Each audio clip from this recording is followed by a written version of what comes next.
2025, and the Committee of the Whole House on the Senate amendments have been listed as order numbers 12 and 13, respectively. Additionally, I instructed the clerk to publish the Senate amendments to the bill in the order paper. Honourable members, in view of the foregoing, I urge the House to dispense with the Senate amendments to the Division of Revenue Bill 2025 in today's sitting. I also hasten to restate that the conclusion of the said bill will pave the way for the consideration of the Count Allocation of Revenue Bill 2025 with the prescribed timelines so as to facilitate timely disbursement of the requisite funds to our county governments. It will also enable finalization of the allocation of revenues raised nationally for the national government through the Appropriation Bill 2025, following consideration of the report of the Budget and Appropriations Committee on the annual estimates for the year 2025-26 financial year. The House is accordingly guided. I thank you. Next. Order number 4, petitions. Order number 5, papers. Majority Leader.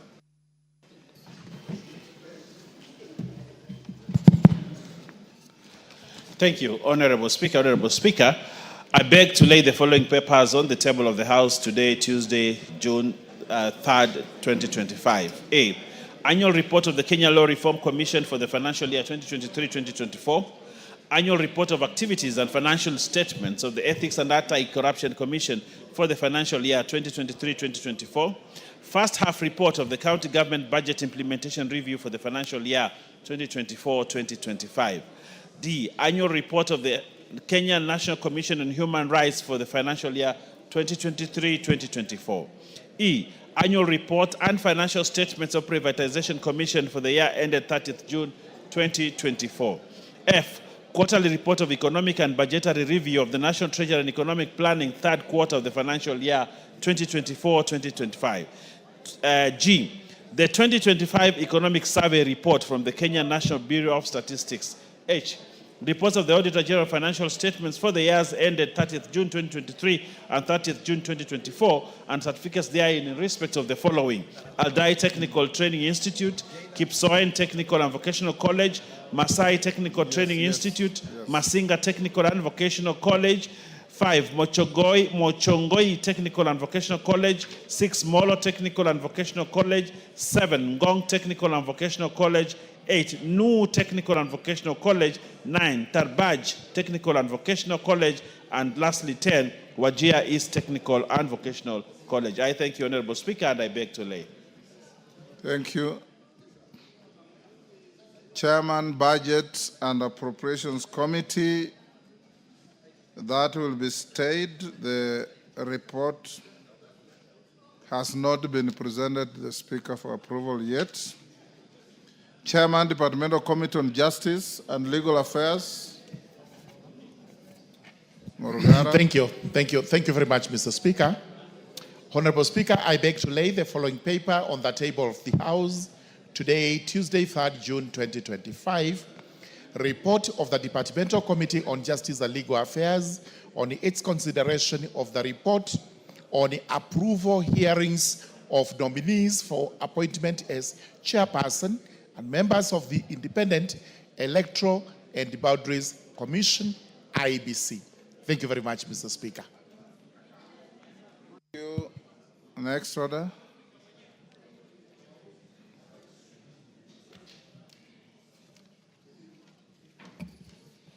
Order number 6, notices of motion. Murugara. Thank you, Honorable Speaker. Honorable Speaker, I beg to give notice of the following motion. That taking into consideration the findings of the Departmental Committee on Justice and Legal Affairs in its report on the vetting of nominees for appointment as chairperson and members of the Independent Electoral and Boundaries Commission, IEBC, laid on the table of the House today, Tuesday, 3rd June 2025, and pursuant to the provisions of Article 252B of the Constitution approves the appointment of Mr. Erastus Edung Ethekon as the chairperson and Ms. Anne Jerry Nderito, Mr. Moses Alutalala Muhwana, Ms. Karen Sorobet, Mary Karen Sorobet, Mr. Hassan Nur Hassan, Mr. Francis Ofiambo Aduol, and Ms. Fahima Arafat Abdallah as members of the Independent Electoral and Boundaries Commission, IEBC. Thank you, Honorable Speaker. Thank you, Honorable Murugara. Honorable members, allow me to acknowledge in the Speaker's Gallery, Chebonei Girls High School from Bomet Central, Bomet. In the public gallery, Oshol Academy from Nyali, Mombasa, Kigumo Bendera from Kigumo, Muranga, Sirwa Aulo Junior School from Kilgoris, Narok, Thua Secondary School from Kitui East, Kitui County. On my behalf and on behalf of the House, we welcome all the students, their teachers, and those accompanying them to the House of Parliament. Honorable members, I will rearrange the order on the order paper as follows. Having done notices of motion, we'll go to orders number 8, 9, 10, and 11 to put questions. Thereafter, we'll spend 30 minutes on the eulogy and paying respect to the late Ngugi wa Thiong'o. Thereafter, we'll come back to questions and statements. There are quite a number of statements. Then at order number 12, if the House is not in agreement with the Senate on the amendments on the division of revenue, then order number 13 will not be considered, will be required to immediately constitute committees for mediation. So clerk, call out order number 8 onwards. Order number 8, motion, report of the Committee of the Whole House on its consideration of the President's reservations to the Conflict of Interest Bill, National Assembly Bill number 12 of 2023, question to be put. Members on their feet, take your seats.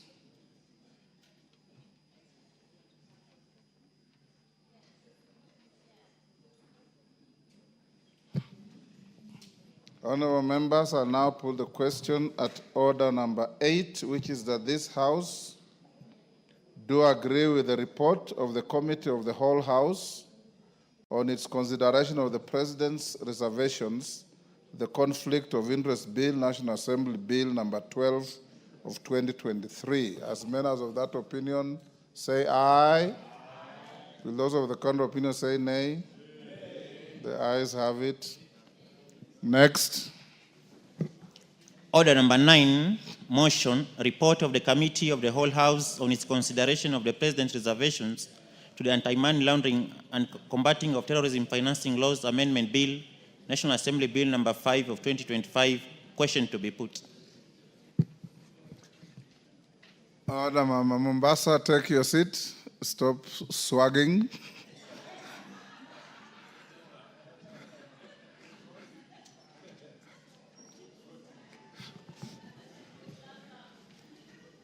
Honorable members, I didn't know Honorable Zamzam can. Honorable members, I now put the question at order number 9, which that this House do agree with the report of the Committee of the Whole House on its consideration of the President's memorandum, President's reservation to the Anti-Money Laundering and Combating of Terrorism Financing Laws Amendment Bill, National Assembly Bill number 5 of 2025. As members of that opinion say aye. Will those of the contrary opinion say nay? For the nays to have it, you must have 233 members. Obviously, the voices I've heard are hardly 15, so the ayes have it. Order number 10, motion, third report on consideration of the audited accounts of specified corporations. Question to be put. Order, Honorable Member for Naivasha, take the nearest seat. Like, keep your note the same.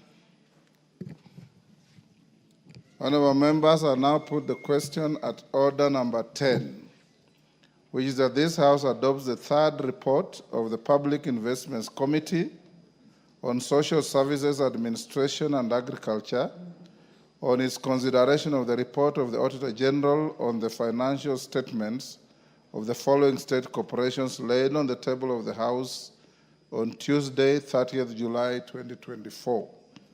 Kenyatta National Hospital, financial year 2018-2019 and 2019-2020.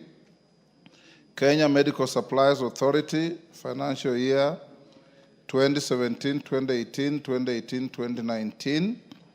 Kenya Veterinary Board, financial year 2018-2019, 2019-2020, 2020-2021. National Authority for the Campaign Against Alcohol and Drug Abuse, financial year 2017-2018, 2018-2019, 2019-2020, and 2020-2021. And the Kenya Broadcasting Corporation, financial year 2000-2001, 2001-2002, 2002-2003, 2003-2004, 2004-2005, 2005-2006, 2006-2007, 2007-2008, 2008-2009, 2009-2010, 2010-2011, 2011-2012, and 2012-2013. As members of that opinion say aye. Will those of the contrary opinion say nay? The ayes have it. Next. Order number 11, motion, consideration of sessional paper number 7 of 2024 on the National Sanitation Management Policy. Question to be put. Members on their feet, take the nearest seats.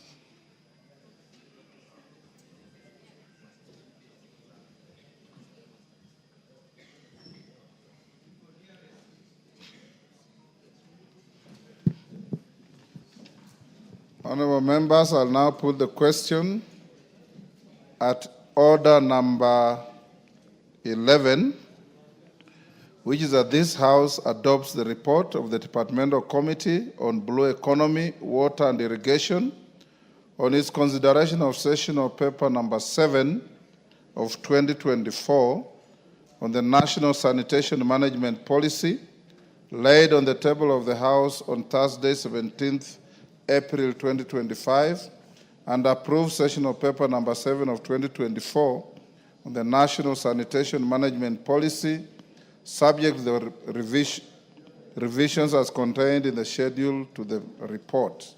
As members of that opinion say aye. Will those of the contrary opinion say nay? The ayes have it. I think we can also dispose of order number 12. Clerk.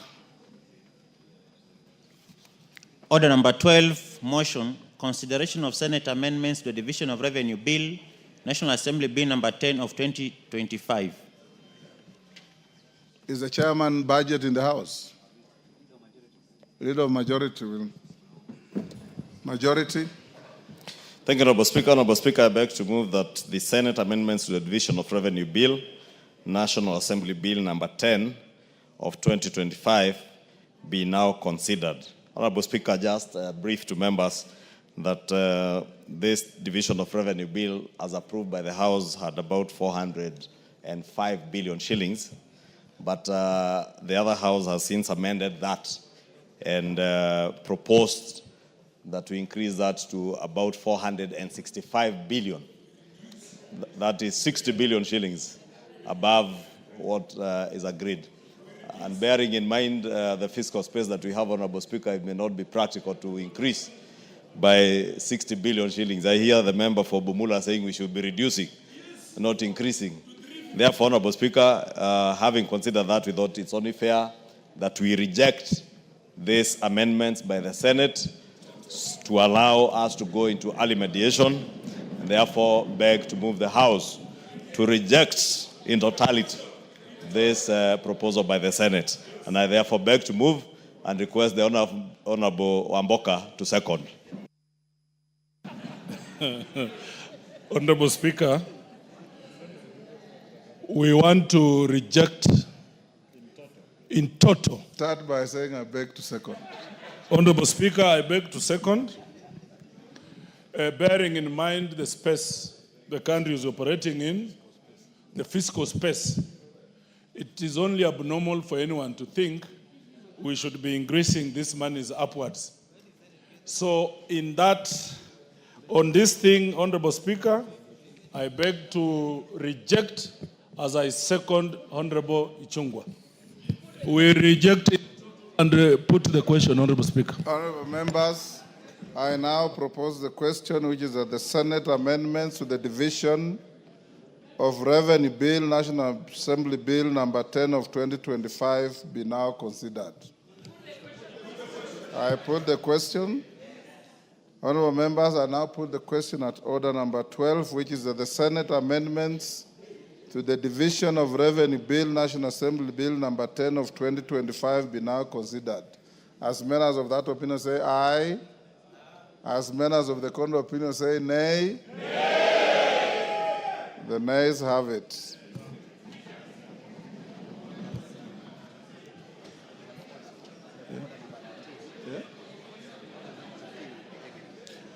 Honorable members, that vote invalidates the presence of order number 13 on the order paper.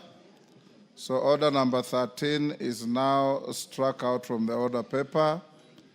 Honorable members, now it's time I'll give the House 30 minutes or so to pay tribute to one of the greatest sons of this country in the literary world, the late Professor Ngugi wa Thiong'o, whose books yours truly here has read each and every one of them. And I hope each one of you has done the same. Except those written in Kikuyu language. I've read all those written in English.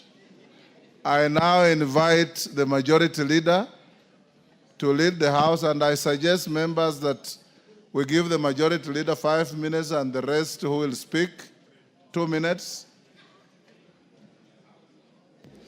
Thank you, Honorable Speaker. Honorable Speaker, thank you for this opportunity to pay tribute, as you say, to one of the greatest sons of our nation, and also a great son of my county, Kiambu, and notably also an old boy of the school. And when I speak about the school, it's a school that he attended in the year 1955 to about 1959 before he joined Makerere University. And Honorable Speaker, the Honorable Tiende Amolo, also understands the school I'm speaking about is not Miranda High School. It is the Alliance High School. And Honorable Speaker, I was saying before he went to Makerere University, where he started his writing career and did exemplary well, writing his first 2 novels in English, the first novel, Honorable Speaker, being The Weep Not Child, that he published in the year 1964. Honorable Speaker, also notable, this is around the time that we are becoming a republic. And he had graduated from university in 1963 when this country was gaining independence. And also, Honorable Speaker, it's notable to note that the Honorable Ngugi wa Thiong'o says in his writings and recalls how his village in Limuru in Kamiredo, where he was born, was raised down by the colonial masters. And probably this is what provoked him when he went to Alliance High School And after his first semester or his first time in school, he went back home and found the entire village razed down to the ground. And I was saying probably this is what provoked him to even later in life, around 1967 to 1970, to drop the name James Ngugi and adopt his names as we know them today as Ngugi wa Thiong'o. Honorable Speaker, as we pay tribute to this great man, a writer who has not only taught literature and English language in many universities here in Africa, beginning with his alma mater, Makerere University, and also came back home to teach at the University of Nairobi before he was imprisoned. He's also taught great universities, Ivy League universities like Yale University, Honorable Speaker, in the US, where he has taught. Northwestern University also, he has been a guest lecturer there. And he has therefore contributed immensely, not just to the growth of literature, but also to the growth of African languages, Honorable Speaker.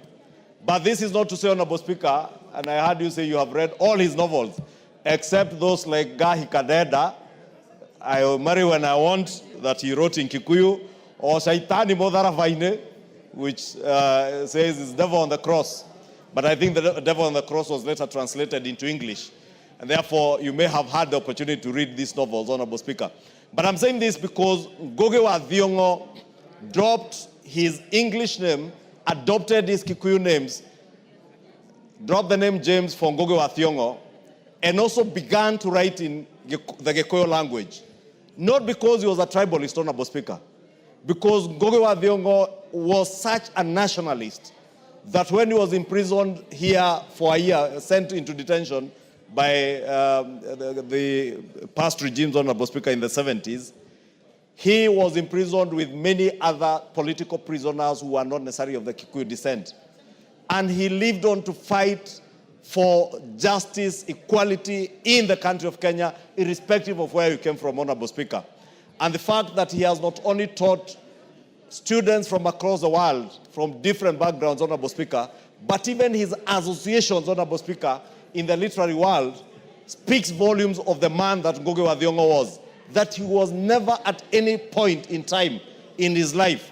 He valued his ancestry, he valued his background as a Kikuyu from Limuru, but he never allowed that to be anything to use to lord over others, Honorable Speaker, or even to believe that there was one community that was greater than the other, Honorable Speaker.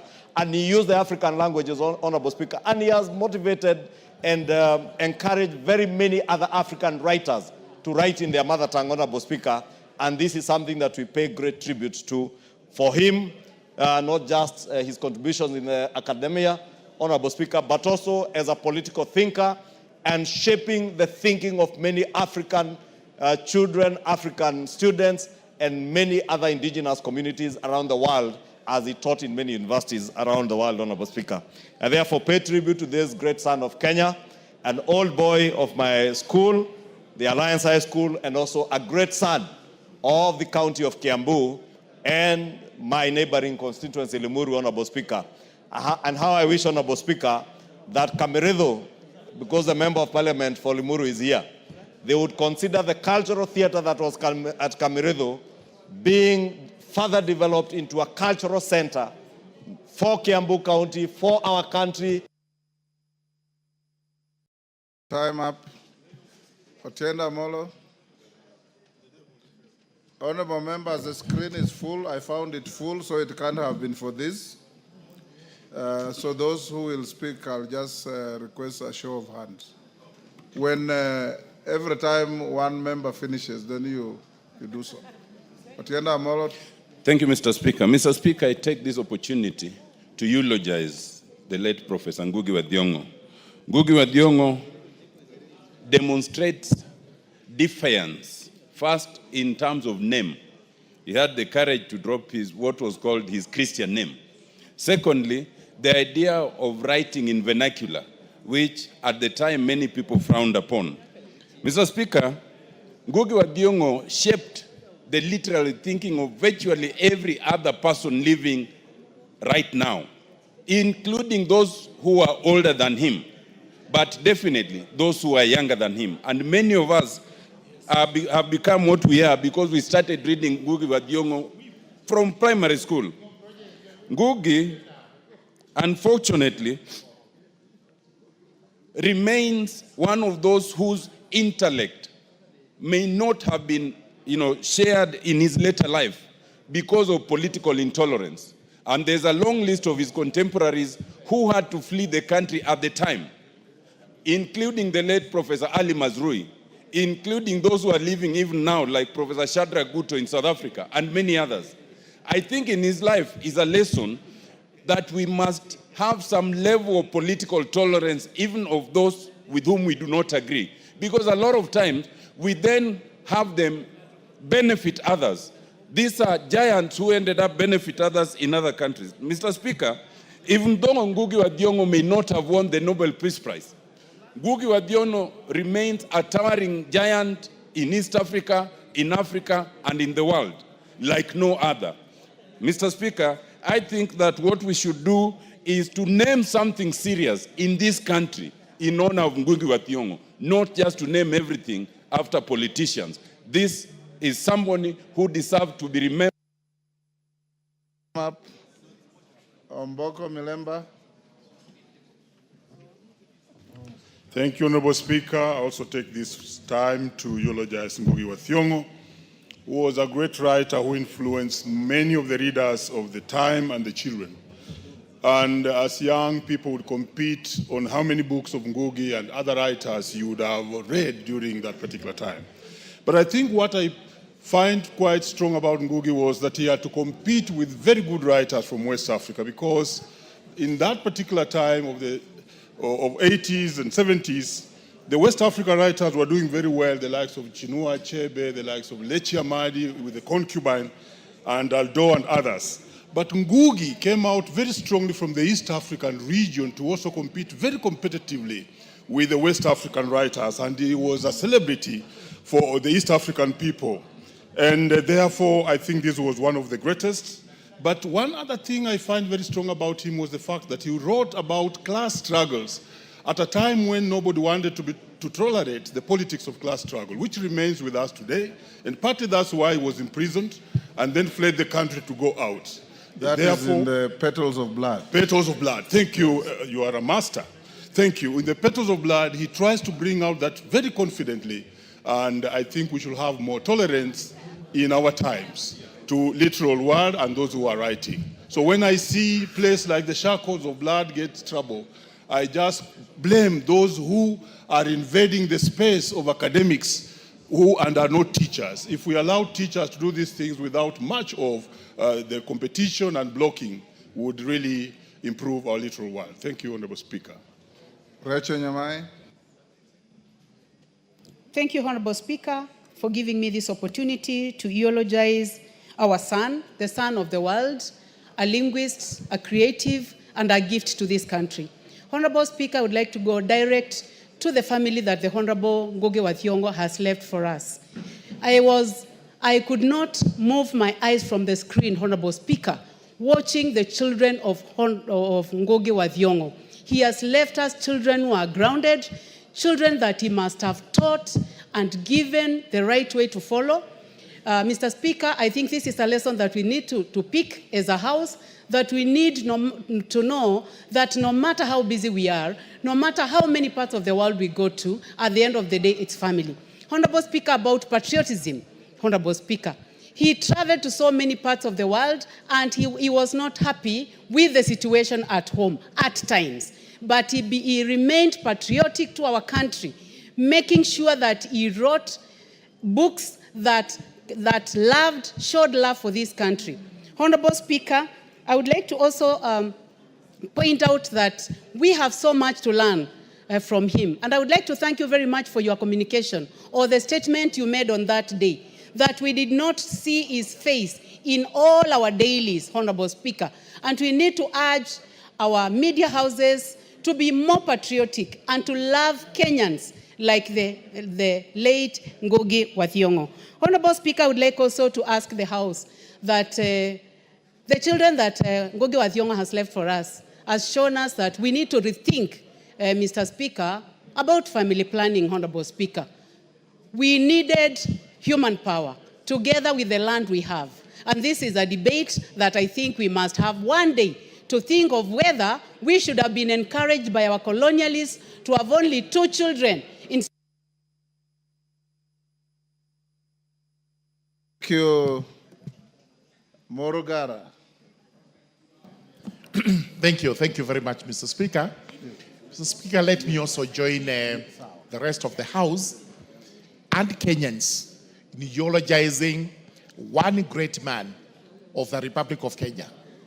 Mr. Speaker, I commend you that on the day after he passed on, you actually took time to inform the media that instead of writing headlines of non-issues, we should have had a headline with the late Professor Ngugi wa Thiong'o as the one to be remembered.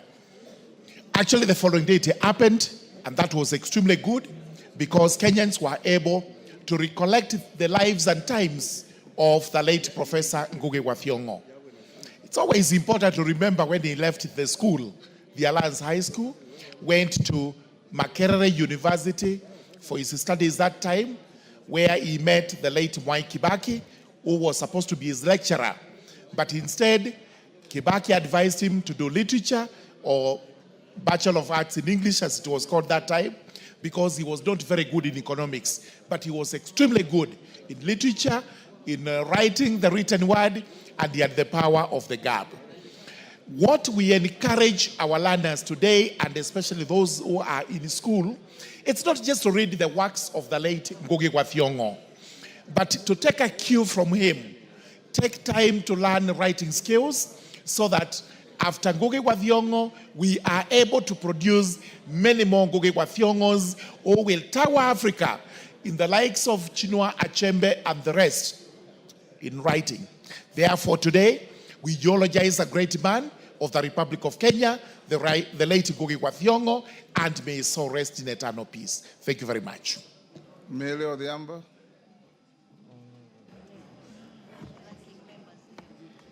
Thank you, Mr. Speaker. Mr. Speaker, on my behalf and on behalf of the people of Suba North, we bring our message of condolences to the family of Ngugi wa Thiong'o and even to Kenya as a whole, because this is a loss to Kenya as a country. Mr. Speaker, when I was a young girl, I used to work at my uncle's bookshop. And even though I was very young, I would still struggle to read the difficult English. So just like you, I think I probably read all of them, even though I didn't understand many of them. But Mr. Speaker, one of the things that stood out for me is that I want to comment about is the River Between. And Mr. Speaker, you look at the River Between, you look at the influence of the British colonization through the eyes of Muthoni. Mr. Speaker, I want to specifically single out the way he dealt with the issue of feminism. Majority of the characters in that book are women that he exalts, and he shows them as fighting tyranny and exploitation. Mr. Speaker, he sees women as victims of African society and patriarchal system. And to liberate themselves, they endeavored to shatter the patriarchal obstacles and bring about change. Mr. Speaker, I would want to say that he was way ahead of time. There are some of the issues that we are now talking about, and we are giving name to, for instance, intersectionality. But he already dealt with issues that converge and bring women down, like the intersectionality of gender, race, and even ethnicity. And so, with those few remarks, Mr. Speaker, I thank you for giving me this Member opportunity. for Limuru. Thank you, Honorable Speaker, for giving me a chance to eulogize one of our own, Professor Ngugi wa Thiong'o. As I stand, Honorable Speaker, I speak of a man who I knew for the longest time in my life. I witnessed him writing the books, some of them that people have mentioned, but I have also witnessed a journey for him when he was being persecuted. I was there delivering a book written by Steve Biko to him in detention. I was at the University of Nairobi when you were told to remove all his books after detention, and I saw him off the first time he led out of this country. But Honorable Speaker, this is one person who was very good for the rest of the world, but it looks like there was a plan to make sure that Ngugi will never have a peace in his own country. We know that he was denied to teach at the University of Nairobi. He was not allowed to go back to Kameredo to continue with his theater works. And above all, the system that didn't want him to be in Nairobi, didn't want him to be in Kenya, continued to persecute even the family to a point where Ngugi had to part a lot with the rest of the family. And as we now said, say goodbye to him, Honorable Speaker, my prayer is that the children of Ngugi will have peace, can come back to this country and contribute. And for all of us to make sure that Ngugi will not be forgotten for what he did to this country. May his soul. Julia Sunguli.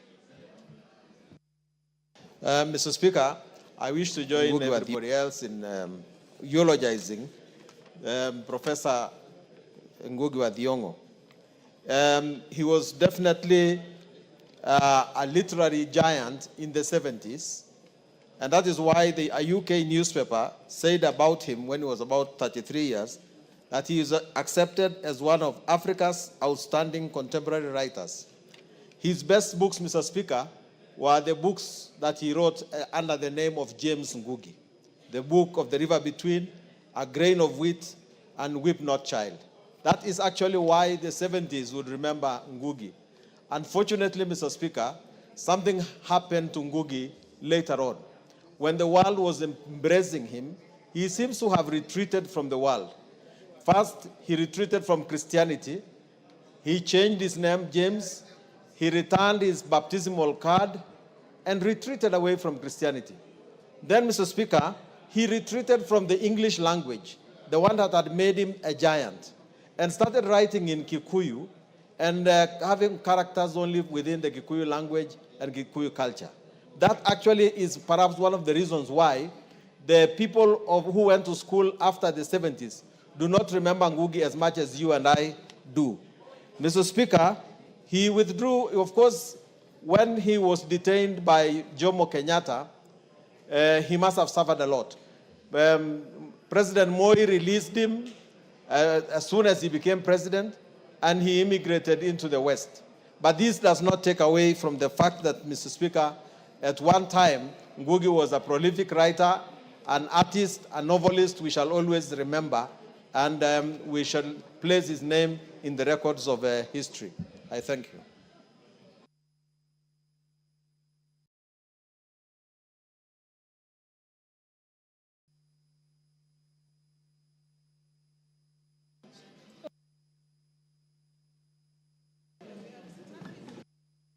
Yes, Honorable Bayer.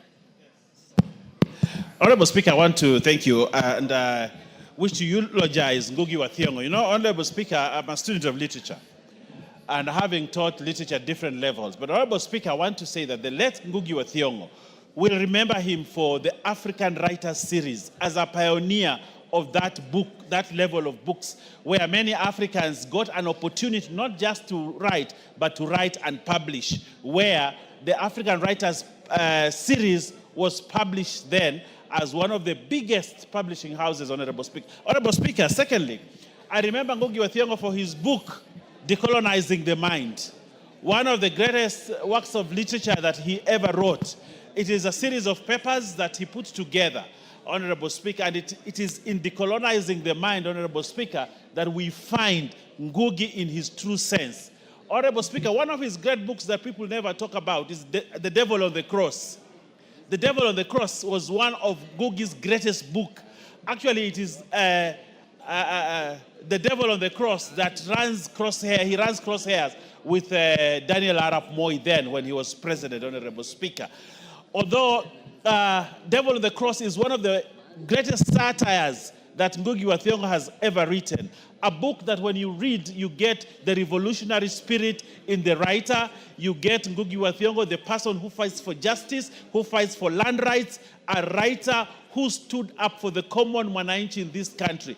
Ngugi wa Thiong'o will go down in history as one of the liberators of Africa, and that is why he could not agree with many presidents, and that's why he could not find space in Africa and chose to live in the United States. Honorable Speaker, we have lost a great man, a literary giant, somebody that was respected, not just in the continent of Africa, but in Europe and above and beyond, Honorable Speaker. I thank you, and may God...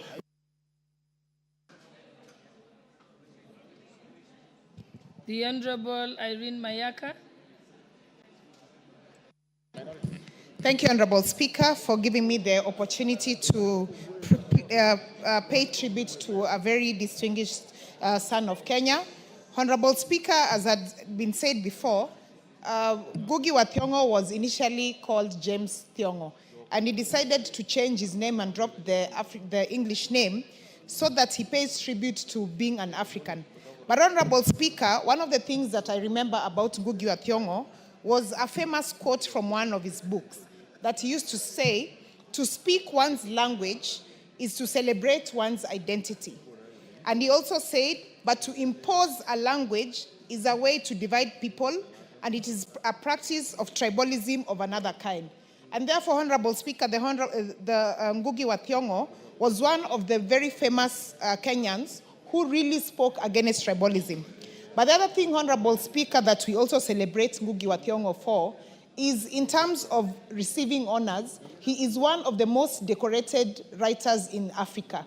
He received a total of 38 documented awards, one of them being the UNESCO Award for Weep Not Child. But also between the year 2006 and 2007, through one of his books, The Wizard of Oz, Ngugi wa Thiong'o received a total of 6 international awards. That was really something that was exceptional. And Honorable Speaker, the same way that we normally say that we are going to benchmark with other people on the good practices and the good things that we do in Kenya, Ngugi wa Thiong'o is one of those people that we also really know that the rest of the world would want to also emulate and be like him. And I just want to tell especially the people who are here and the people who are listening to us who love soccer, that a team like Arsenal should now emulate Ngugi wa Thiong'o in terms of doing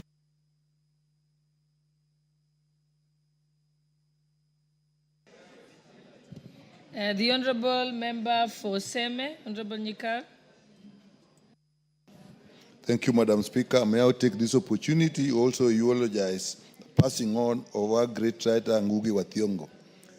His life, Madam Speaker, epitomizes the philosophical basis of life, the idealism that is associated with scholarship, the ability to actually strive and go against all odds to fight for ideal. Madam Speaker, this is what really distinguishes human beings from animals. Animals don't fight for ideals, but human beings fight for ideals, and sometimes they suffer like he suffered. They have to make sometimes very grave decisions at great risk to their lives because there is something they stand for, something they believe will make a difference in the life of the people and in the society. And this, he took his ability in writing to actually express this, agreed to fight with the system that be, to express what he wanted. So really, these really are the people who show to us the roles of universities. Universities are actually to be populated by people who seek ideals, not just the practicalities of life that take time for most of us. So losing a person like him is a great loss to this country. Thank you, Madam Speaker, for giving me the opportunity. The Honorable Member for Marsabit, Honorable Naomi Wako.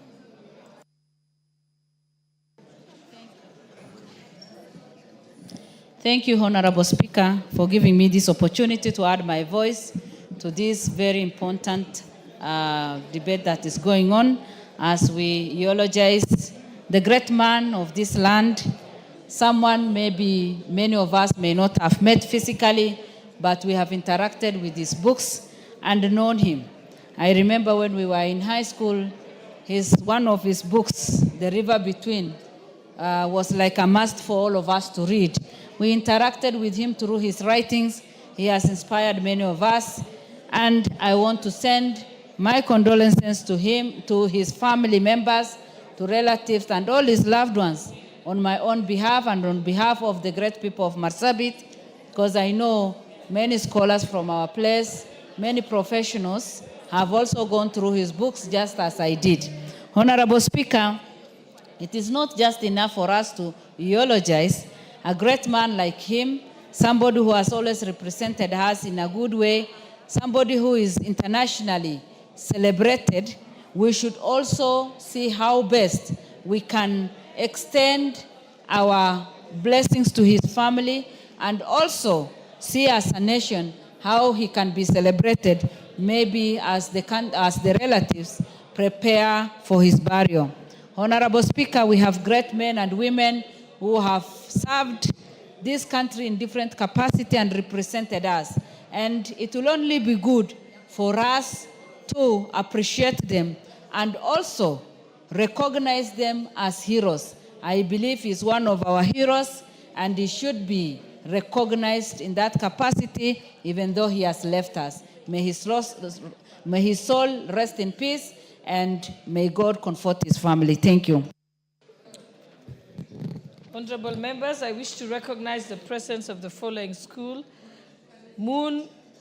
Seated in the Speaker's Gallery is Moon Kopir Girls Secondary School from Kajiado East Constituency, Kajiado County. And also seated in the Public Gallery is St. Mary's Nyabururu School from Kitutu Chache South Constituency, Kisii County. And I'll ask Honorable Donya Doris to welcome the schools on our behalf. Thank you, Madam Speaker. That is my school. I schooled there in class 2 and class 3, St. Mary's Nyabururu, but I can't say the year because you might suspect how old I am. Madam Speaker, as parents and of course members of parliament, we must have nice things to tell our girls. It's only that, oh, you girls, you should be smiling because I schooled in your school. Work hard, it has been the norm. Be humble, be kind, polite as your mama county. I have never even slaughtered a chicken, Madam Speaker. Education is what no one will ever take away from you.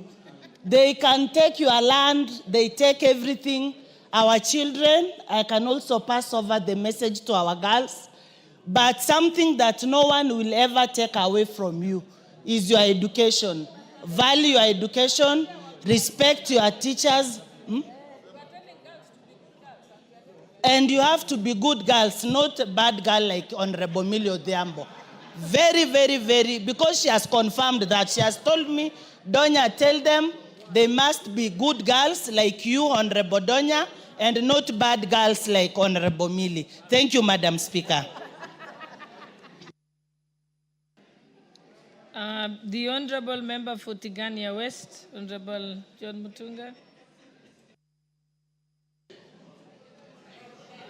Thank you, Honorable Speaker, for the opportunity to join my colleagues in eulogizing the family of late Professor Ngugi wa Thiong'o. Honorable Speaker, Ngugi wa Thiong'o emerged as a self-made man, an African who has really found a space in this world. He satirized the political and the social intolerance that used to be there at that particular point in time. Honorable Speaker, Ngugi wa Thiong'o is among the very few who have taken Africa where it should be, who have left a mark in terms of writing. And he challenges all of us, Honorable Speaker, to do something about what we do. There are very many things that we do, but we rarely document. And not just documenting, we also rarely challenge our young people to be able to think about their surroundings, think about the situations that they are in at one given time, and see how they can develop out of such situations. Honorable Speaker, Ngugi wa Thiong'o died in exile after he ran away as a result of having been followed or being reprimanded by the then regimes that used to be there. This is one person we should celebrate as a country because he has put East Africa on the map. And Ngugi wa Thiong'o, Honorable Speaker, is not only a naturalist, he's a nationalist, he's an internationalist because his books are read across the world. The time we were in school, we used to read his books, and they used to influence us as young thinkers and young planners in this country. So, Honorable Speaker, Ngugi wa Thiong'o will be remembered by many generations to come. And having interacted with them, it is high time we also got challenged by what he did. I pass my condolences to the family. Thank you, Honorable Speaker. Member for Elders, Honorable Kainan. Thank you, Madam Speaker. Madam Speaker, Professor Ngugi wa Thiong'o was an academic giant, a philosopher, a thinker who has encouraged Pan-Africanism, who has fought colonialism, who has also tried to reduce the influence of new colonial ideas. And Mr. Speaker, we as Africans, and in particular in the academic world, there are people who are called academicians who are called social fools. But Ngugi wa Thiong'o was a true academician, a person who professed, who believed in the academic world, combined literature with culture. Madam Speaker, combined literature with the inherent and rich African culture, Madam Speaker, and truly will always be remembered as a person who has not only promoted the African literature, the African culture, Pan-Africanism, but also promoted the presence of the African people, the African continent, Madam Speaker, in the global world. Madam Speaker, he will always be remembered as a person truly who has believed in democracy, who has believed in the ideals of the Kenyan people, Madam Speaker. And I know for many who have truly believed in his literature, he has left a legacy. That legacy will be found in his many books. That legacy will be found in his many lectures. That legacy will be found in many interactions that he has had. And therefore, truly will remember you. And may God, wherever you are, rest your soul in eternal peace. Thank you, Madam Speaker. The Honourable Member for Tinderet. Thank you, Madam Speaker. Madam Speaker, I rise to eulogize Professor Ngugi wa Thiong'o, who was a great African literary writer. In his works, Madam Speaker, Ngugi wa Thiong'o showed how one can communicate language, culture, and traditionalism through the writings of African art of works. Ngugi wa Thiong'o, through his book, The Hermit, actually showed how African traditional way of life could meet with modernity. And this was a way where they were now able to explain the issues of colonialism, the issues of racism, and how the Europeans came over and colonized the Africans through his book, Decolonizing the Mind. One of the things that Ngugi wa Thiong'o actually taught, and I think this should be actually emphasized more even up to today, is that we need to have a lot of respect for our cultures, our traditions, and our language.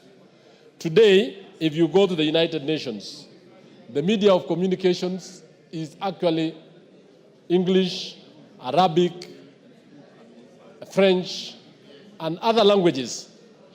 African languages across have not actually been recognized.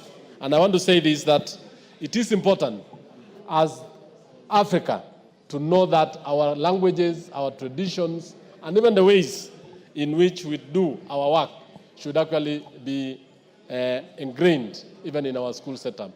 And thank you, Honorable Speaker, and I apologize and say we have lost a great literary giant. Thank you. The Honourable Member for Bondo.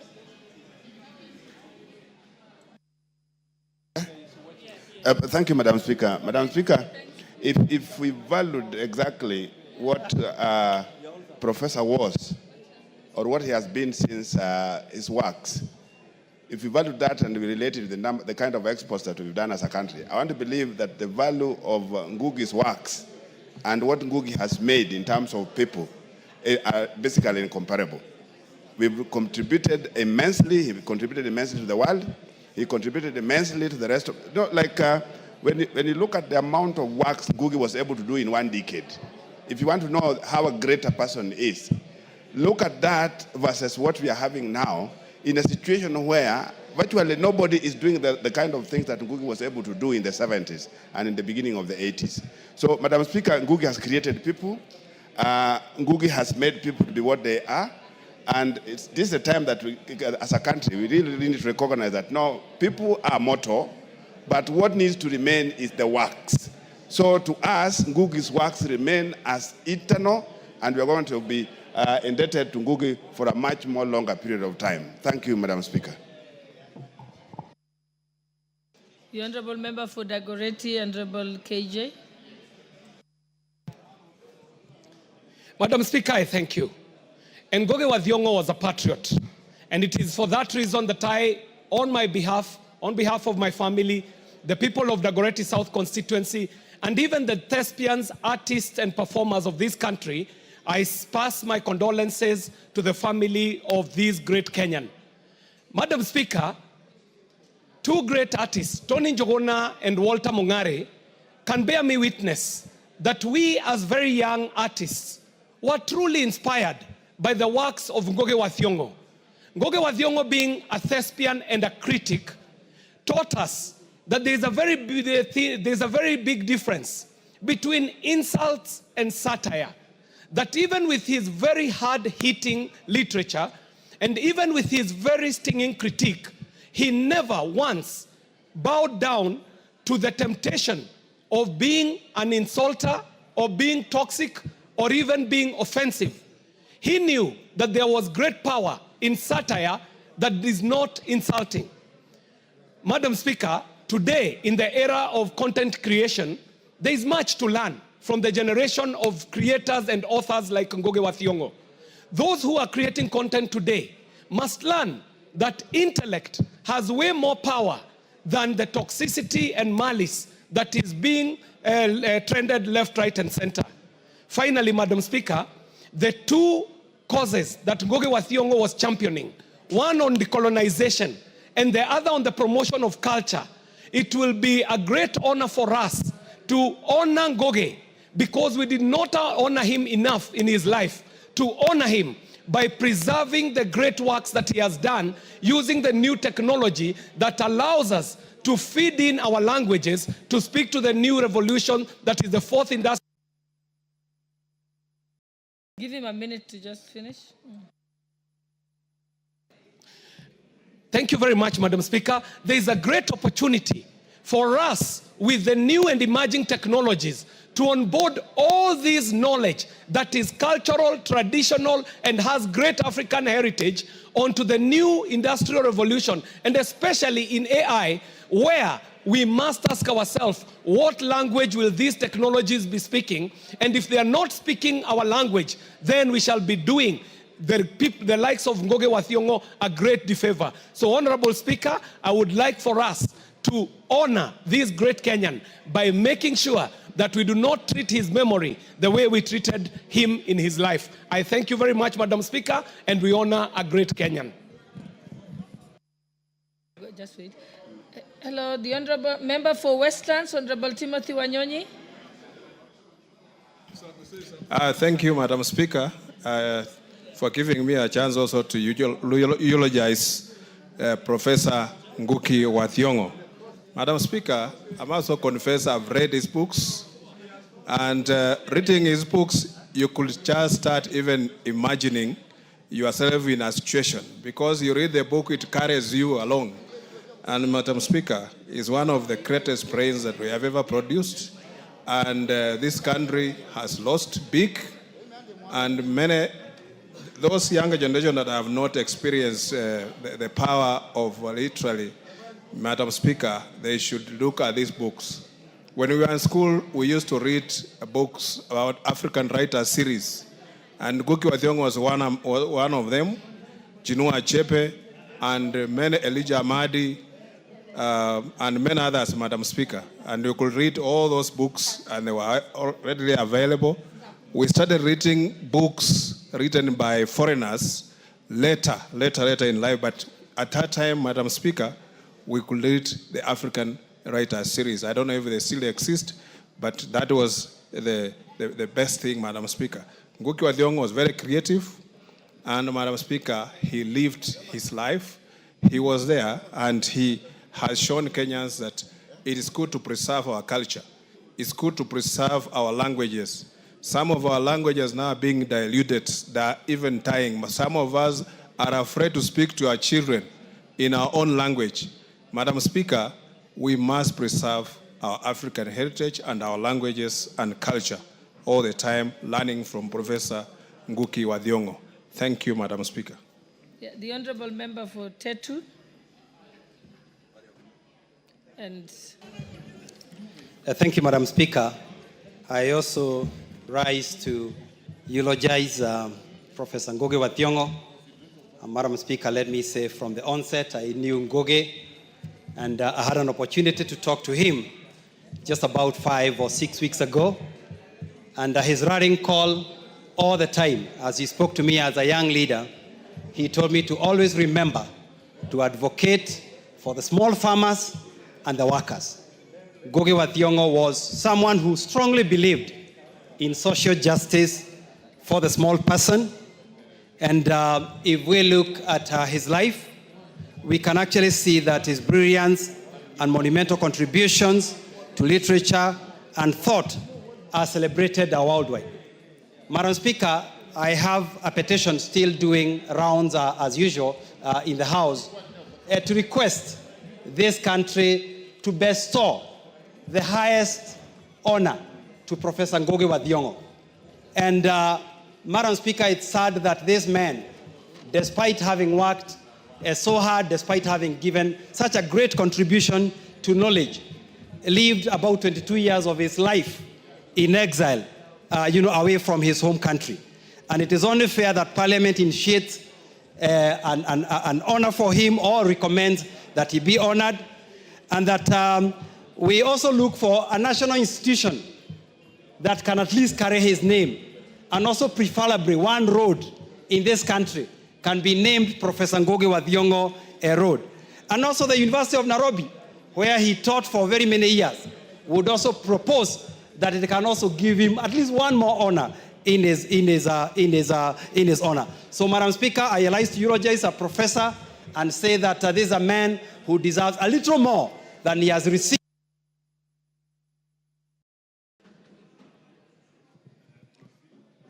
the Honorable Member Mbaka. Thank you, Madam Speaker, for giving me this opportunity. We are way past our time. Yes, thank you for giving me this opportunity to eulogize Professor Ngugi. Professor was my lecturer at Nairobi University. I took literature, and him and Okotbi Tech, Michere Mugo were our lecturers who we really, really admired because of the depth of knowledge, their artistic world, and the way they mirrored the world through their works. Professor Ngugi was a politician, much as he was a great writer. His works shows you how a politician he was. He talked about poor governance. He wanted to promote the rights of human beings. And he also challenged the coming of the white man. In his River Between, there's a statement where a character is saying, "There shall come a people with clothes like butterflies." Those are the white people who came to colonize us. And Ngugi wa Thiong'o talked a lot about the effect of colonialism on the African culture, how our culture was changing because the Europeans came and took away our culture.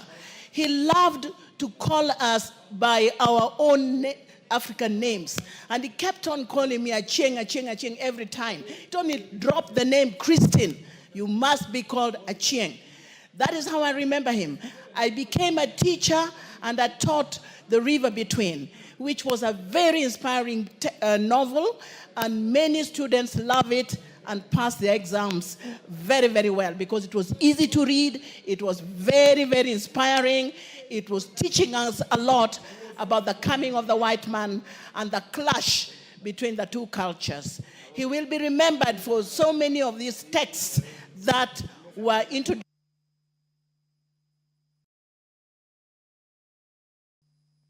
Right, honorable members, I think we are even exceeded our time by 15 minutes. I'll now let us move back to the order paper.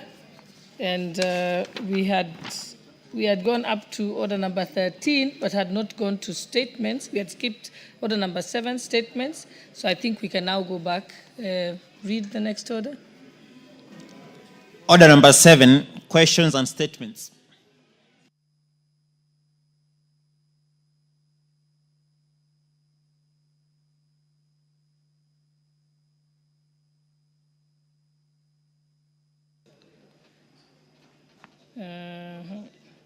Is that the one that is was requested to the Committee on Agriculture and Livestock? Yes. I thought I saw Honorable Mutunga. He's not here. Okay. Yes, the Honorable Dr. Edwin Mugo, member for Maithioya, was the one who was requesting. I thought it was a response. Okay. Proceed.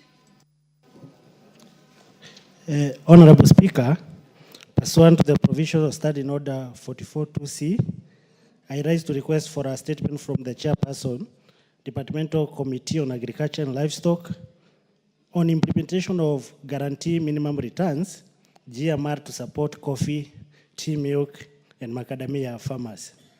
Honorable Speaker, whereas agriculture remains the backbone of Kenya's economy and a key driver of employment and exports, its sustainability and the well-being of farmers are increasingly being threatened by high input costs, climate risks, and global economic uncertainties.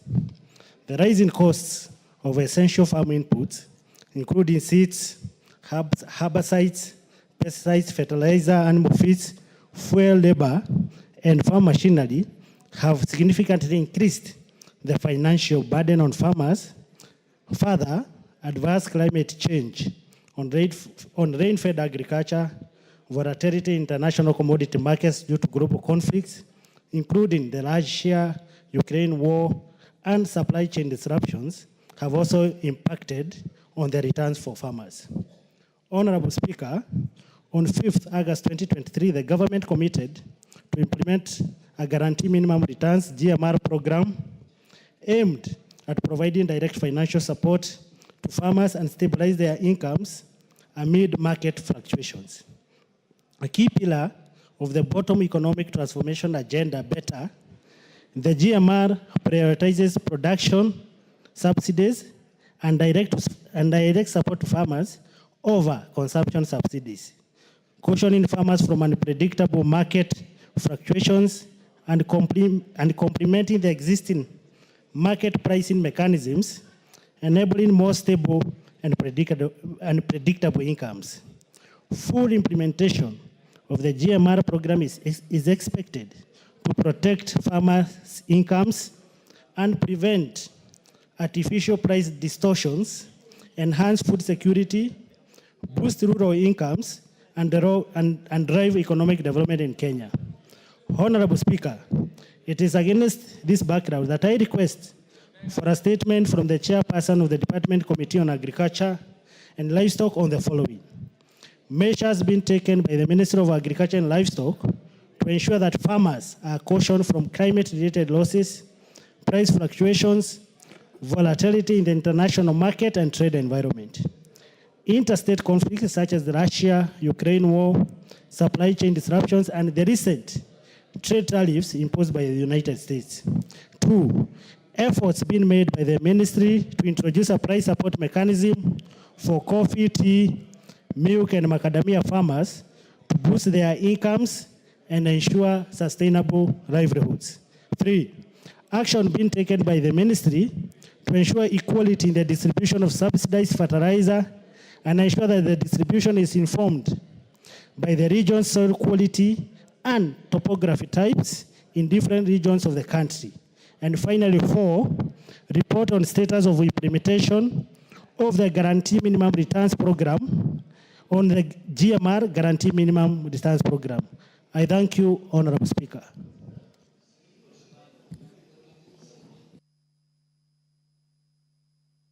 Okay, the chairperson for Agriculture and Livestock, when will you give a response? Any member of the committee here? Okay, Majority Leader, Deputy Majority Leader.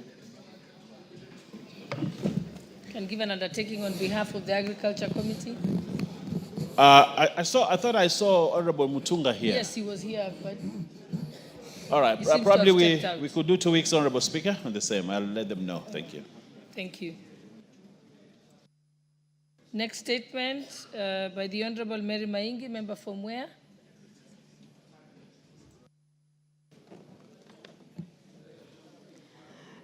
Thank you, Madam Speaker. Honorable Speaker, pursuant to the provision of Standing Order 44.2c, I wish to request for a statement from the chairperson of the Departmental Committee on Agriculture and Livestock regarding the status of rice importation into this country.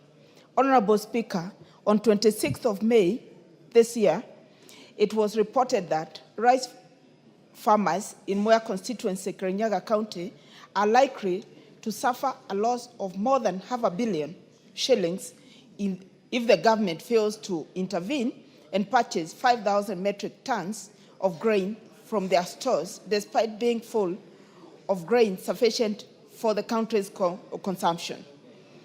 It was reported that the situation has been occasioned by the government's action of importing rice, which has flooded the markets to the disadvantage of the local farmers.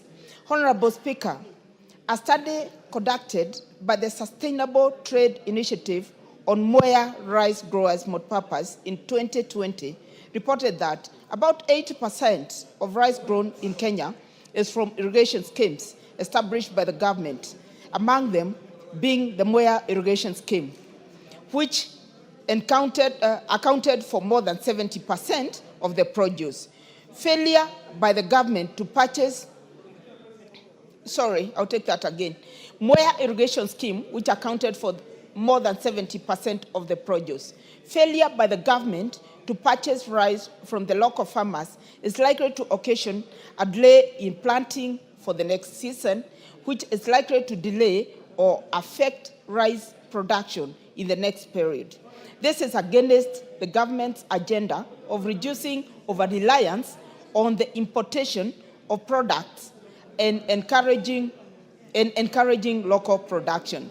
Honorable Speaker, it is against this background that I request for a statement from the chairperson of the Departmental Committee on Agriculture and Livestock on the following. 1, the total quantity of rice that the government has imported in the last financial year. 2, why the government is reluctant to buy rice from the local farmers and has chosen to import the commodity despite having sufficient locally produced rice. 3, the total annual production of rice in the last financial year compared to the local annual consumption projections. 4, measures being taken by the government to ensure that a larger percentage of rice produced locally is purchased by the government to reduce over-reliance on imported rice. And 5, the steps being taken to cushion rice farmers in the country from likely unfair market competition that could arise from oversaturation of the market by imported rice. I thank you, Honorable Speaker.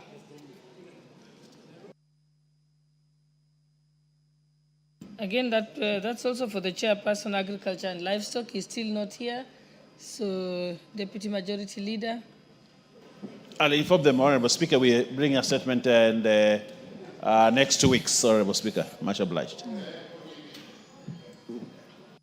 Thank you. I think the next statement is by the Honorable Mishi Mboko, member for Likoni. Thank you, Honorable Speaker. Honorable Speaker, pursuant to provision of Standing Order number 44-2C, I wish to request for a statement from the Chairperson of the Department Committee on Transport and Infrastructure regarding the status of upgrade of the Likoni Ferry Channel.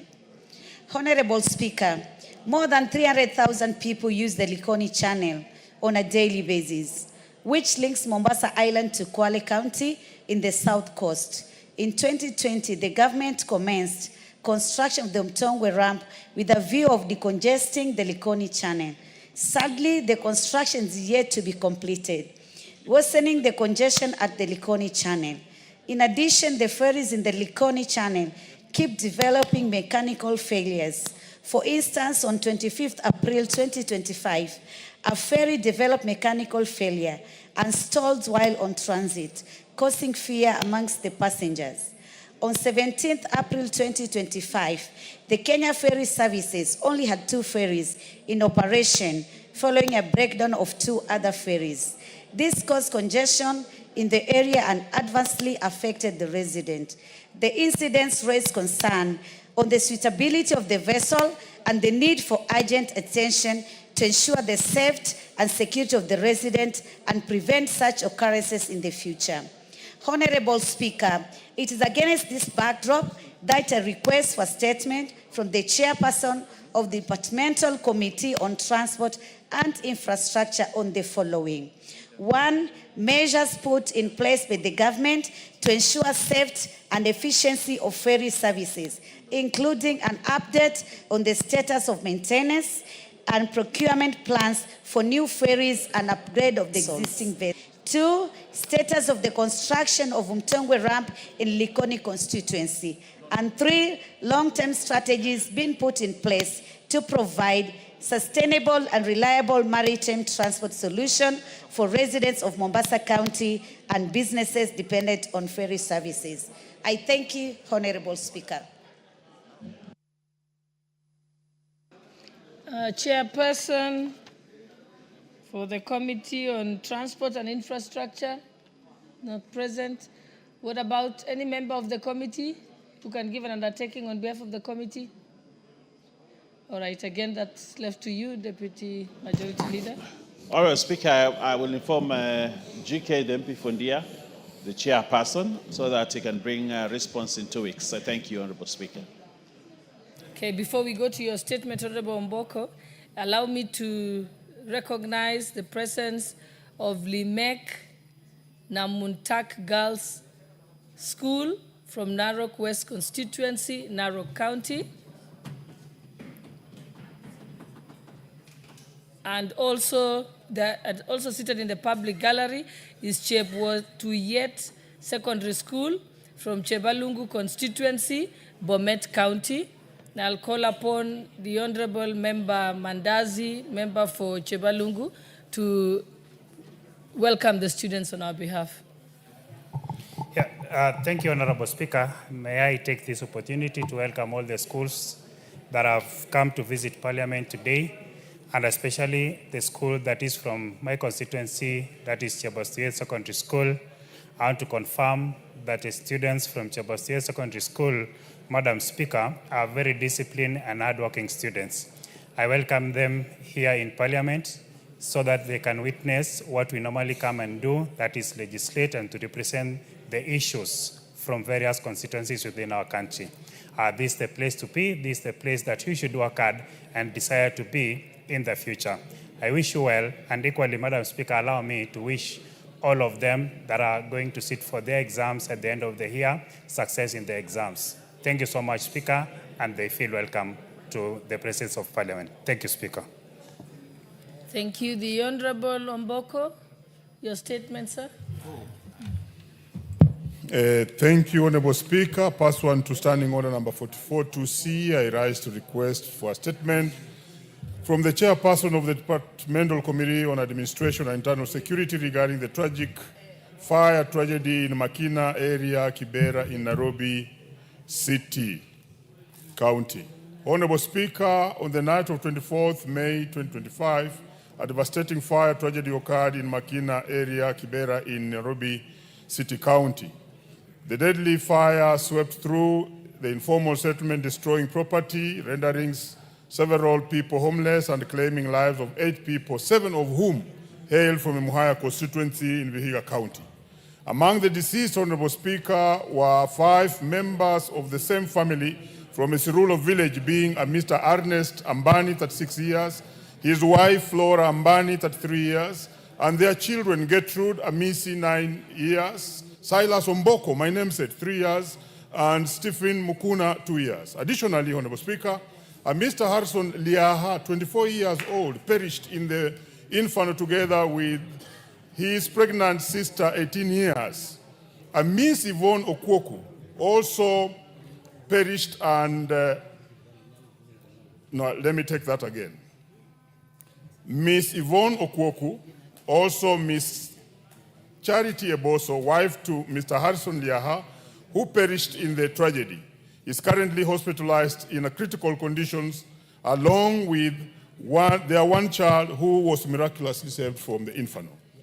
Honorable Speaker, the cause of the devastating Makina fire tragedy remains unknown to date. Adding to previous fire tragedies that have occurred in informal settlements, particularly in Nairobi, distressfully, fires in the informal settlements have become alarmingly frequent, often exposing the fragility of our urban disaster preparedness and response, calling for elaborate interventions. Honorable Speaker, it's against this background that I request the chairperson of the Departmental Committee on Administration and Internal Security to appraise the House on the following. Number 1, a comprehensive report on the cause of the fire incident in Makina area, Kibera, including the details of the affected people and the findings on the systematic failures of the recurrent fire tragedies in the informal settlements. Number 2, the support, if any, extended to the ministry to the survivors of the tragedy, including provisions of shelter, food, clothing, emergency treatment, and trauma counseling, including sending off of their beloved ones. Number 3, the steps being taken by the ministry to expedite the release of DNA results for the victims of the fire tragedy so as to spare the families of the deceased from prolonged emotional distress and enable them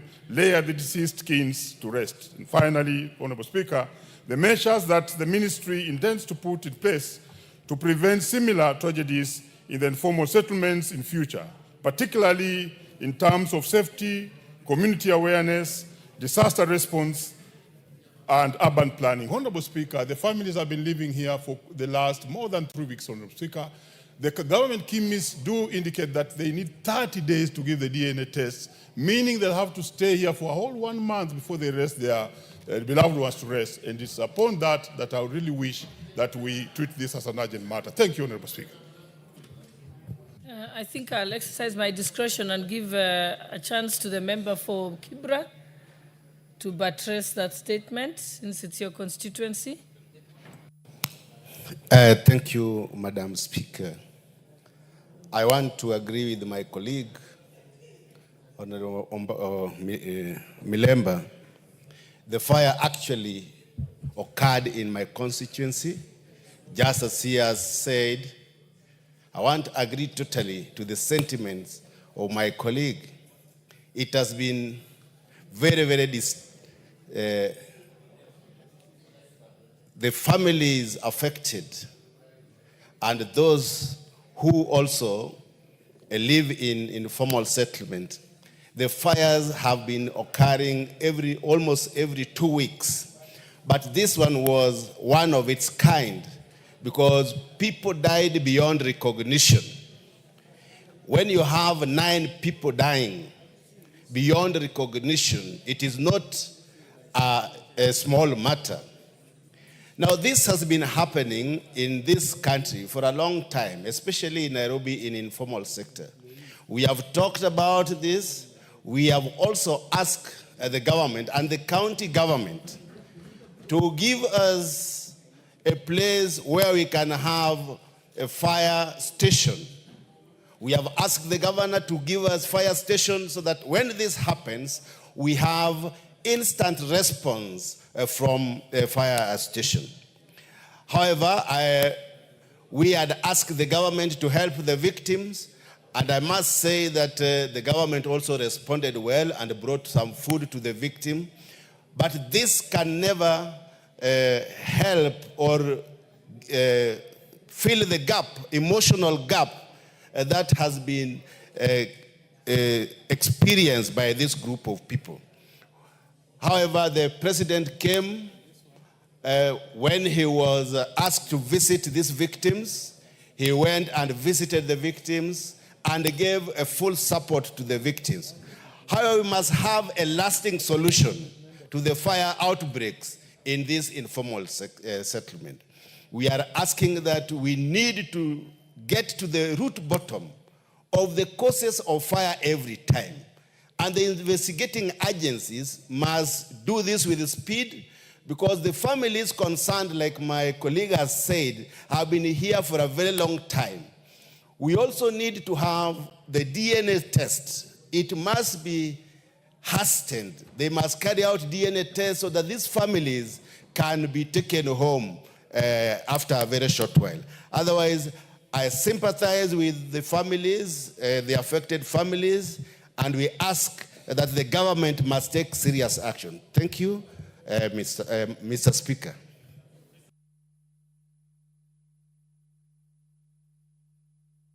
What's the quick point, Deputy? Honorable Speaker, thank you very much. You know, I had the Honorable Teacher, Omboko Milemba, say that they perished and they're recuperating in hospital. So how does somebody who has perished really be in hospital recovery? Those who perished and those who... I found that a very interesting statement. Order. I don't know whether it's because he needs to buy specs. You know, the Honorable Owen Baya, order. Why do you need to write on a point of order when the chair is protecting you? Okay, what's your point of order? Thank you for protecting me. And I'm really surprised at the leader of business in this house prejudicing with casualty and casualness the death of a family member that lost 5 people, a father, mother, 3 children. Another one that lost 2 people, only 1 and a child are in hospital. And he's laughing about it. I think you should apologize for this, and to Kenya and the people of Emuhaya, yes, and those families that do suffer from such a tragedy. Order, Honorable Mboko. I thought all that the Honorable Owenbai was saying, he needs order, he needs clarity. Order, Honorable Mboko Milemba. You are a member of the Speaker's panel, and when you're told by the Speaker order, you stay in order. The impression I had is that all that Owen was seeking, order. All that Owen was seeking is clarification on how many perished and how many are recuperating. Am I right? Yes. Is that all that you're saying? And Honorable Mboko has already has given that those figures. Yes, Honorable Olwoch. Thank you, Honorable Speaker, and allow me to ride on and make a a comment as well. Mathare constituency, just like Kibra, had been affected within, I think, a span of 2 weeks.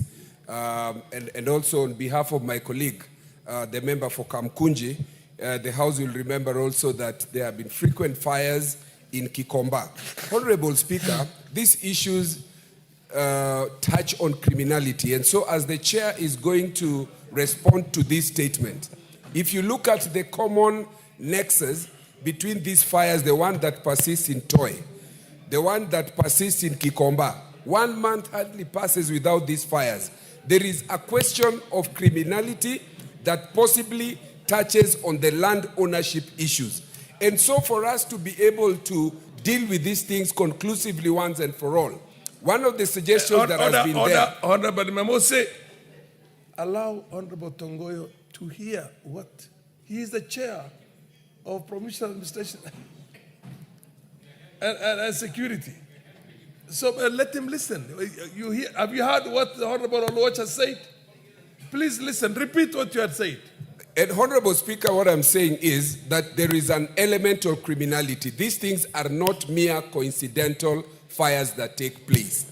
There are people a cartel, a cabal of people who feel that they can be able to forcefully circumvent and appropriate public land where ordinary traders carry out business by frustrating them with ordinary fires. And one of the things, other than looking at the culprits, is for this committee to consider compulsorily acquiring those lands and making them either in the name of the county or the national government, and then allow the traders there to build a modern market. That applies to Toi, that applies to Kikomba market. This is an issue then that the security must take in seriously, as well as the Committee on Lands. Having said that, I want to thank the government, because when we lost 6 people, and these 6 people died also beyond recognition, this morning alone, we have paid money for DNA and money for mortuary for people who completely got burnt out.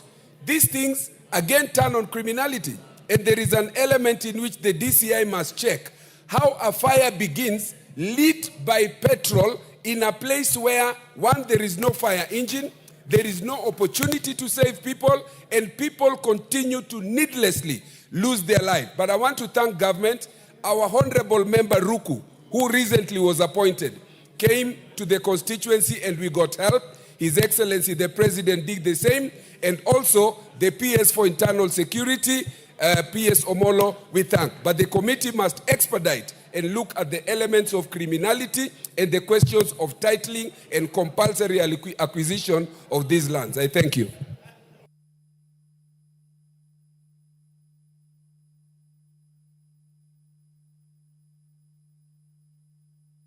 Okay, the Honorable Owen Bayer. That's a statement. Honorable Speaker. Did you rise on? Yeah. What exactly are you? What's your point of your order about? No, I want to say this, Honorable Speaker. The issues of fire in Nairobi are just too many. And I think the Council of Government of Nairobi, knowing that management of fires and fire brigades are devolved, we want to see the county government of Nairobi really being proactive first to ensure we do not have these fires. And when they occur, they are there to ensure that they don't destroy. But we cannot have a perennial issue of fires in this city county. You know, this is a city county. This is the gateway to, this is Nairobi. It is everything for Kenya. But if you cannot manage, you always have fires. Who will respect this country if we cannot manage fire? So the governor of Nairobi, if you are listening, please protect your people and the property in this town by ensuring we do not have these fires all the time. You want to enrich that question anymore? Because I want to call upon the chair to give a commitment on when he'll have the response. Asante sana Mheshimiwa Spika, na mimi niweze pia kutoa pole zangu na rambirambi kwa watu wa Kibra na hasa viongozi ambao wameleta maneno haya ndani ya bunge. Niseme poleni sana kupoteza wapendwa wenu, na niweze kusema Mheshimiwa Spika, hili ni jambo ambalo limekuwa linarejelea mara kwa mara, na ni wakati ambapo inafaa uchunguzi ufanywe tuweze kutambua kuwa ni kina nani ambao wako nyuma ya maafa haya. Mheshimiwa Spika, haiwezekani kila wakati familia zinapoteza wapendwa wao na pengine kuna mtu nyuma, kama vile nimesikia Mheshimiwa Mbaya akisema wengine ni mambo ya mashamba na mengine. Itakuwa si sawa mali ya watu kupotea, na hata ukiangalia kule Kongowea sokoni, Mheshimiwa Spika, pia wale wanabiashara waliweza kuathirika na moto mkubwa sana ndani ya Kongowea, walipoteza mali zao na hakuna fidia ambayo walipata Mheshimiwa Spika mpaka leo. Pale Ziwa la Ng'ombe pia moto pia ulianza mkubwa ukapoteza famili nyingi, wapendwa wakawa wamepotea na hakuna hata ukienda kupeleka unaomba msaada pia, manake katika ngafu tuna disaster fund. Mheshimiwa Spika, waweza ukaomba hizi pesa usaidie watu wako, hupati Mheshimiwa Spika. Kwa hiyo mimi naomba haya mambo yaangaliwe kwa kina. Poleni sana Mheshimiwa Kibra, Mheshimiwa ndugu yangu Mboko Milemba, poleni sana. Mwenyezi Mungu awepe subra kwa wakati huu mgumu. Asante sana Mheshimiwa Spika. Mheshimiwa Tongoyo, mwenyekiti wa kamati, utapeana ahadi. Thank you, Honorable Speaker. And ordinarily, I had expected members to react in the manner they are doing when after giving the response. But nevertheless, I appreciate the interest in this. Honorable Speaker, given the urgency and of this, I may need a week to respond to, but there is one item that needs a quick and urgent attention, the issue of the DNA, so that the families can able to get the opportunity to bury their loved one. And the member who did raise the statement can attest. While we are seated here, I'd already made some intervention with the government chemist to have the issue of DNA be expedited so that at least they can able to have the bodies of their loved one buried. Then the rest, maybe we can respond in a week or so, Honorable Speaker. In a week? In a week. You know, the more urgent thing was this one. No, this one you said immediately. DNA. Yeah, we actually on it. You're on it. Can be even be tomorrow, can be a week. Yes. The comprehensive response will be in a week's time. Is that yeah, what so? I'm saying, Speaker, the issue of DNA may not necessarily wait until maybe we have the response for the rest of the item. That one, we are already on it. We are going to see whether we can able to do it even in this week, by Friday. And we already have the undertaking by the government chemist. Okay. Yes. Oh. What's your point of order? Honorable Speaker, I have an issue that needs your attention and not related to Kibra and other fires, Honorable Speaker. Honorable Speaker, last week, our constituencies received communication from carer officers as regards reduction of allocated funds to go towards our rural roads, Honorable Speaker. Honorable Speaker, this stems from a court case that out of goodwill, this House chose to do the necessary by allowing passage of revenue allocation, Honorable Speaker, under the guise that governors through COG were going to withdraw a court case, Honorable Speaker. Even though we did what we ought to have, the governors walked back on that promise, and therefore allocation has been reduced from 42 million, Honorable Speaker, per constituency under 22% to 28 million, Honorable Speaker. This is a travesty. The allocation under 10%, Honorable Speaker, has moved from 19 million to 0, Honorable Speaker, just because the governors have reneged on a promise that they made, Honorable Speaker. Honorable Speaker, it is a behavior akin to not wanting anything from this House going forward, Honorable Speaker. It is like the governors have confirmed that they don't need this House either way as regards their budgetary allocation, Honorable Speaker. So we need your guidance on this matter. Do we have to transact on goodwill, or we have to make certain provisions that will make it very difficult for anybody to walk back on a promise, Honorable Speaker? Our constituencies, even though have received that reduction, Honorable Speaker, most of the members of Parliament have advised their carer committees not to move to reallocate or to reduce those budgetary allocations, Honorable Speaker. So how do we move on this matter? Remember, all these roles had been tendered for and awards had been given, Honorable Speaker, and there are usually very stringent conditions that underpin contracts, Honorable Speaker. So how do we as a constituency or as constituencies benefiting from these funds move forward, Honorable Speaker? I now call upon the chair transport. Where is the chair transport? Huh? Whip. Oh yes, the chief whip, Osoro. Thank you very much, Honorable Speaker. Go ahead. Honorable Speaker, it's indeed true what the Honorable Jared Okello has raised as far as the RMLF funds are concerned. And the facts that culminated to us passing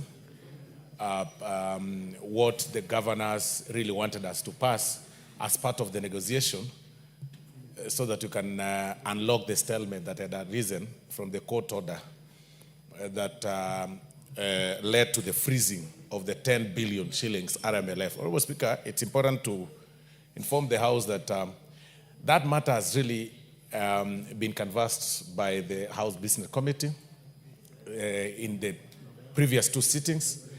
And last week, Honorable Speaker, the Right Honorable Speaker nominated a few members of Parliament, of course from this House, to the negotiating or mediation, to mediate with the Council of Governors. And at this point, I wish to report that we've really made positive strides. I don't know whether Honorable Okello is listening to me, because it's very important. Because he did ask a question, but I don't see him. Honorable Speaker, I don't know whether I should proceed. Oh, he's here. Okay, so Honorable Speaker, the judgment to that matter is coming up on Thursday at 2 p.m. What we did when we passed out of what you've said, Honorable Jared, is that what we did then is that we sought to arrest the judgment from being delivered at that point, and it was postponed to Thursday. However, today we were in court. Of course, the National Assembly and the Council of Governors, and the court directed that we proceed with the ADR. I need to confirm to this House that tomorrow we'll be meeting with the Council of Governors. Tomorrow, if of course they show up. If they don't show up to the directions that the court have been given, we still have our cards. Because it is actually wrong for governors or the Council of Governors, Honorable Speaker, to hold the entire nation at ransom. I mean, 10 billion, Honorable Speaker, is lying idle in some account. And the roads, even with these rains, Honorable Speaker, the roads are impassable. And even if we decided to give this money, Honorable Speaker, to these governors, they will not do them. They will not do them. Trust me. I am on record as having said, Honorable Speaker, that you will actually need a microscope to see what governors do across their counties, Honorable Speaker. Besides recruiting huge battalion, Honorable Speaker, for events so that they can, and Harambes, they have a group of people that move around with them in every meeting, and their work is just to cheer and clap for them, Honorable Speaker. And that is why, Honorable Speaker, they are pushing for such. By the way, it's important for this House to know. Fair enough. No, let me conclude, Honorable Speaker. Please conclude. It is actually the same governors, Honorable Speaker, that are sponsoring cases against this House, Honorable Speaker. The NDCDF case, it is Council of Governors. RMLF, it is actually Council of Governors. But we are telling them that if they think they are going to hold us at ransom, that tomorrow they will not show up for the ADR ahead of Thursday, and they won't show up. No problem. Today here on order number 12, we have a division of revenue, in the order paper, Honorable Speaker, number 12, and it's already actually rejected, Honorable Speaker. So we are going for that mediation, and we will see, because we really cannot be holding the country at ransom because of our, bloated egos and moving around in red carpets and those kind of... Okay, fair enough. I thought you meant you can't hold the country hostage. Anyway, Honorable Kainan. Mr. Speaker, I always support consensus. Some of us fought so hard for devolution during the countdown to the promulgation of the current constitution. Mr. Speaker, as a person who has represented a constituency that has been marginalized over the years, the devolution that I had in mind, the devolvement of resources that I had in mind, when I jealously fought for the enactment of provisions that will provide resources to the ground. And what is being seen right now, Mr. Speaker, and I'm sure you are around, you are a deputy speaker then, is completely different. Mr. Speaker, I want to go on record that I am a firm believer in devolution. I believe in devolution. I will always support devolution. But I will not support a convoluted, corruptly managed devolution, Mr. Speaker, that does not allow the trickling down of resources to the common people. Mr. Speaker, I want the Honorable Osoro to listen to this. We acted in good faith. We acted as members of the National Assembly, as members of the 13th Parliament. We acted in good faith to allow the passage of that bill, and formed a dialogue committee. I am aware the Honorable Osoro, who is also the the minority whip, and my majority whip, I'm sorry to say this, and also who is a seasoned lawyer, has briefed us today in the House Business Committee. Mr. Speaker, the members are not being told the truth. The truth of the matter is this, and it's my responsibility to speak plainly, to say the truth, because I only fear God. The governors have withdrawn from that case. The court made a determination against your interest. The last chance is tomorrow morning. If the negotiating team do not deliver a favorable result on the roads, on CDF and all other contentious issues, I shall stand here as the father of this house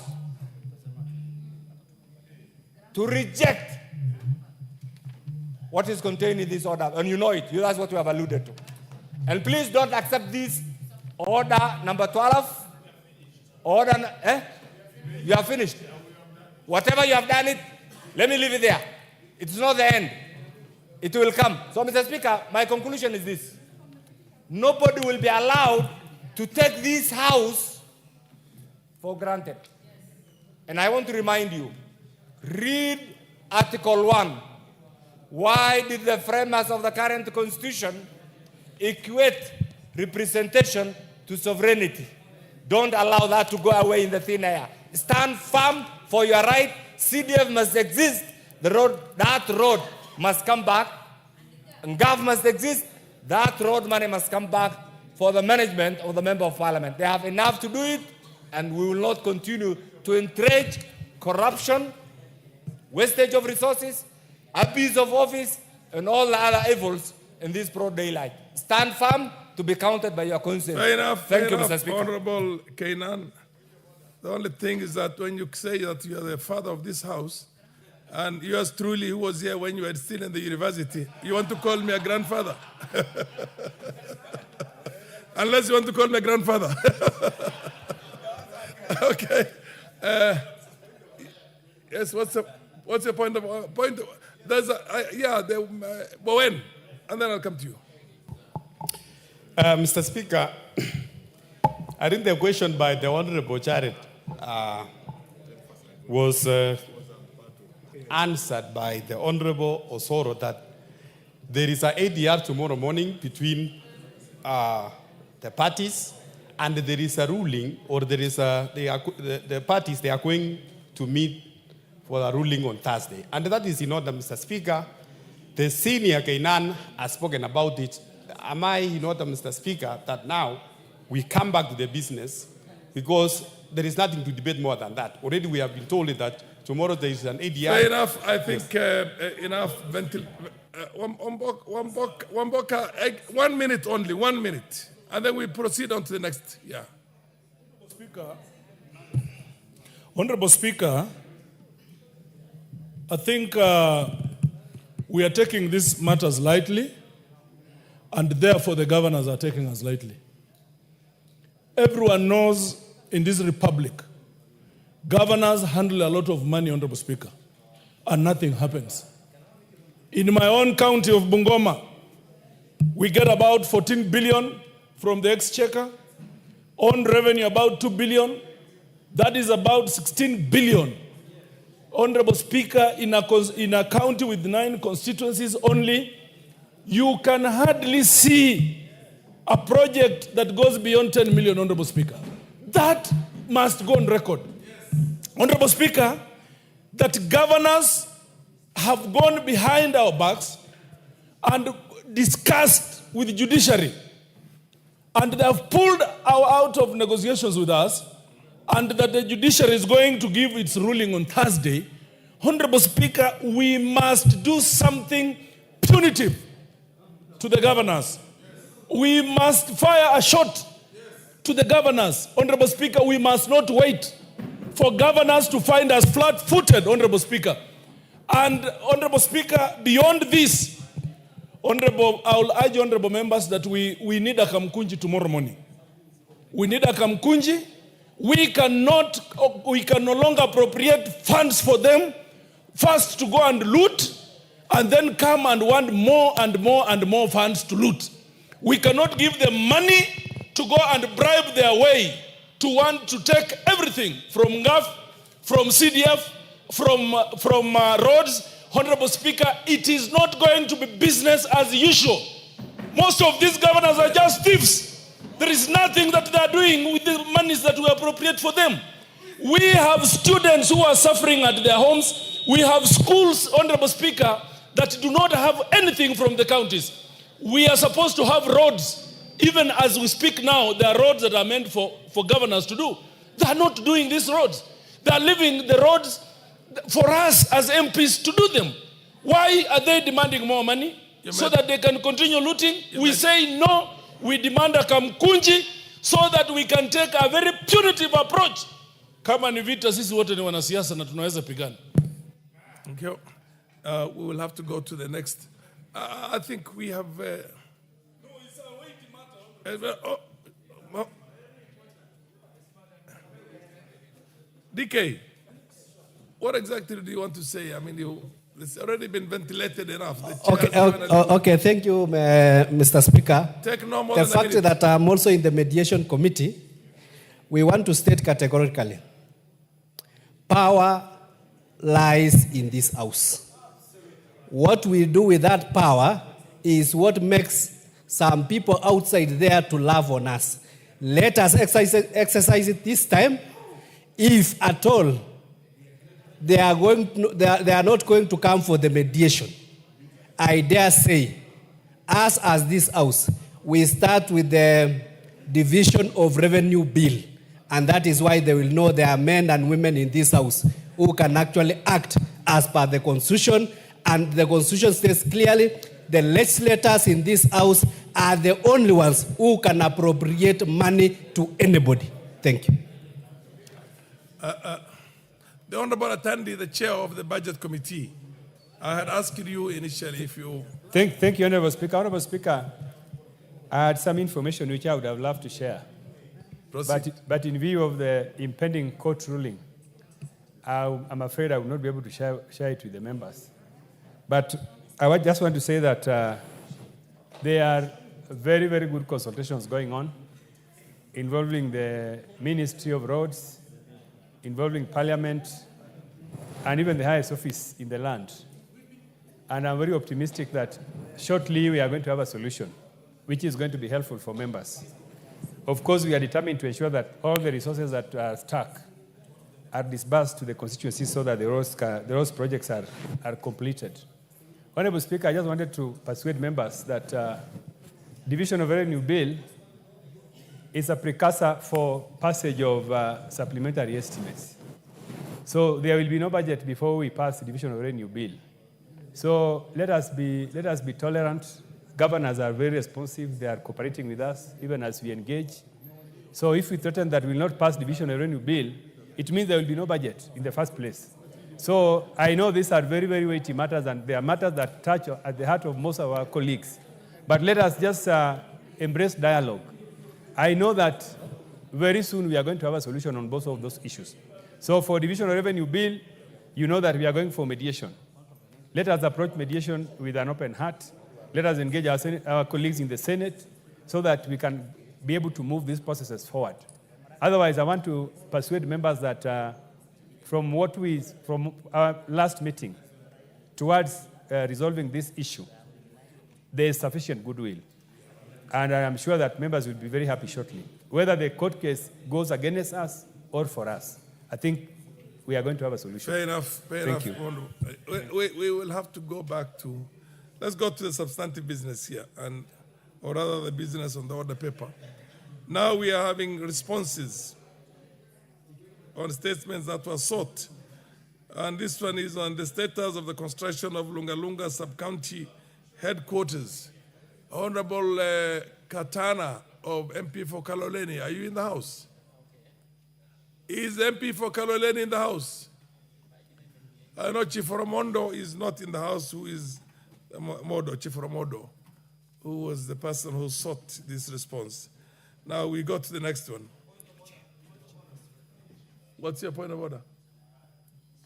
Mr. Speaker, last week the substantive speaker did make a directive that where a member has asked a question and has not asked for it to be deferred, and the chairman, the relevant chairman is present, he should not be asked to defer. He should just table the answer on record and proceed. He doesn't have to wait. I think there's a communication from Honorable Chief Ramodo in this case, and in which he sought Honorable Katana, MP for Kaloleni, to be present on his behalf, but now that Honorable is not in, then we'll have to defer this. Let's be fair to him. Chair, would you wish to? But you are going to be follow up with the call of clarification sought, and it's only fair that you either have, because he's already made a communication that he will not be around himself.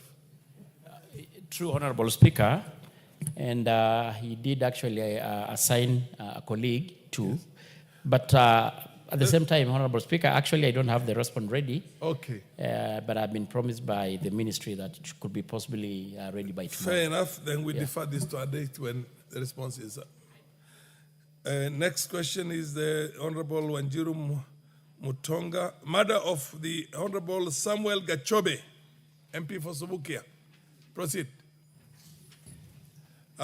He sought also a response on the matter of Mrs. Wanjiru Mutonga and the rise of insecurity in Subukia constituency.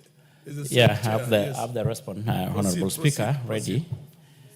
Honorable Speaker, and this is the statement being sought by Honorable Member for Subukia constituency. Is the person who raised his hand up there, It's the House. Gachobe? Okay, fair enough. Confirm, Honorable a bit Speaker. too fun. I'm a little bit short-sighted. I'm unable to.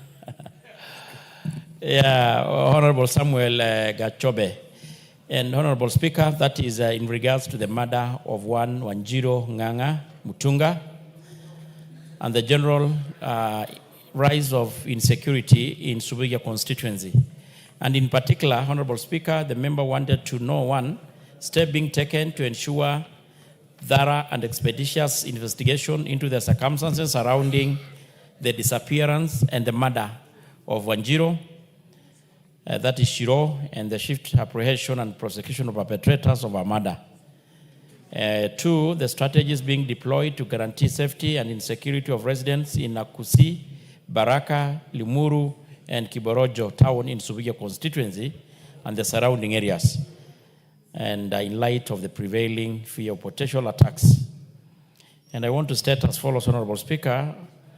On 18th April, at around 9 p.m., Esther Njiru reported the disappearance of her daughter, Nganga, at Kiborojo Police Station, VIDE OB number 0618-0425. She indicated that Wanjiru did not return home on previous day from the garage where she was on industrial attachment. Later that day, at around 10, a report of a dead body found within the Kanga area of Limuru farm was made at the station VIDE OB number 0818-0425. The police officers from the Kiboronjo police station, together with the officers from DCI Subukia, visited the scene in a company of Esther Njeri. The latter possibly identified the body as that of her daughter, and the scene was processed by DCI crime scene investigation officers, and all matters of evidential value were documented. The body was moved to Nyahururu Hospital mortuary for preservation, awaiting postmortem examination. The investigations were immediately commenced, and a police case file, Reverend number 7023 of January 2025, opened. Statements from several witnesses were recorded to aid in the inquiry. And on April 22nd, a postmortem examination was conducted by one Dr. David Komen at Nyahururu Hospital mortuary, witnessed by the deceased father, Mr. Patrick Nganga. The pathologist found all body parts intact and in normal condition. According to his expert opinion, the body cause of death was asphyxiation. Investigations are still ongoing, with efforts intensified to identify the perpetrators. Honorable Speaker, in regards to the strategies being deployed to guarantee safety in the area, the government is undertaking following measures to guarantee safety and the security to residents of Akusi, Baraka, Limuru, Kiborocho town in Subukia constituency. The increased police mobile and foot patrol. The Nairobi Police Service has circulated the Fichua kwa DCI toll number 0800 722 203 and encourage the Kenyans to report and share intelligence anonymously, guaranteeing confidentiality and safety of the whistleblowers, and the fertilization of community policing committees to strengthen collaboration between the police and the local communities to promote real-time information sharing and enable the quick response to suspicious activities, including potential threats to the public safety. And signed and submitted by Honorable Kipchumba Murkomen, the CS Interior. I submit, Honorable Speaker. Honorable Gashobe, you have a clarification you're seeking in this? Thank you, Honorable Speaker. And I wish to thank the chair for the response, but I feel I'm not satisfied with the response because he continues saying that investigations are ongoing. Mr. Speaker, sir, where the lady used to work is 500 meters from the police station, and the people around that area have not been interrogated. Mr. Speaker, sir, the said incident where it happened is not far from the police station. The question we are asking ourselves is that residents and family members, and including I, have shared the names, the numbers of the suspects, and nobody has been arrested. What I expected from the chair, he was to tell us how many suspects have already been arrested. If the information of the peripheries tells us that those people who did whatever they did comes from the area, we would have been told a certain number have already been arrested, interrogated. If they were innocent, they would have been released. But up to now, nothing has been done, Chair. The police tells us they have circulated police hostile numbers. I want to tell this House, Mr. Speaker, sir, there are people who have shared the information. I have dispatched the information, including the numbers, but nobody has been arrested. And therefore, I find it not satisfying. And I don't think I will accept this answer. Fair enough, you made your point very well. Number two, Mr. Speaker, they are telling us that they are going to intensify patrols. The said police station, after finding out, it's good to note that it has less than 10 police officers who cannot be able to cope the area. The area is a bit vast, and therefore telling us that they are going to intensify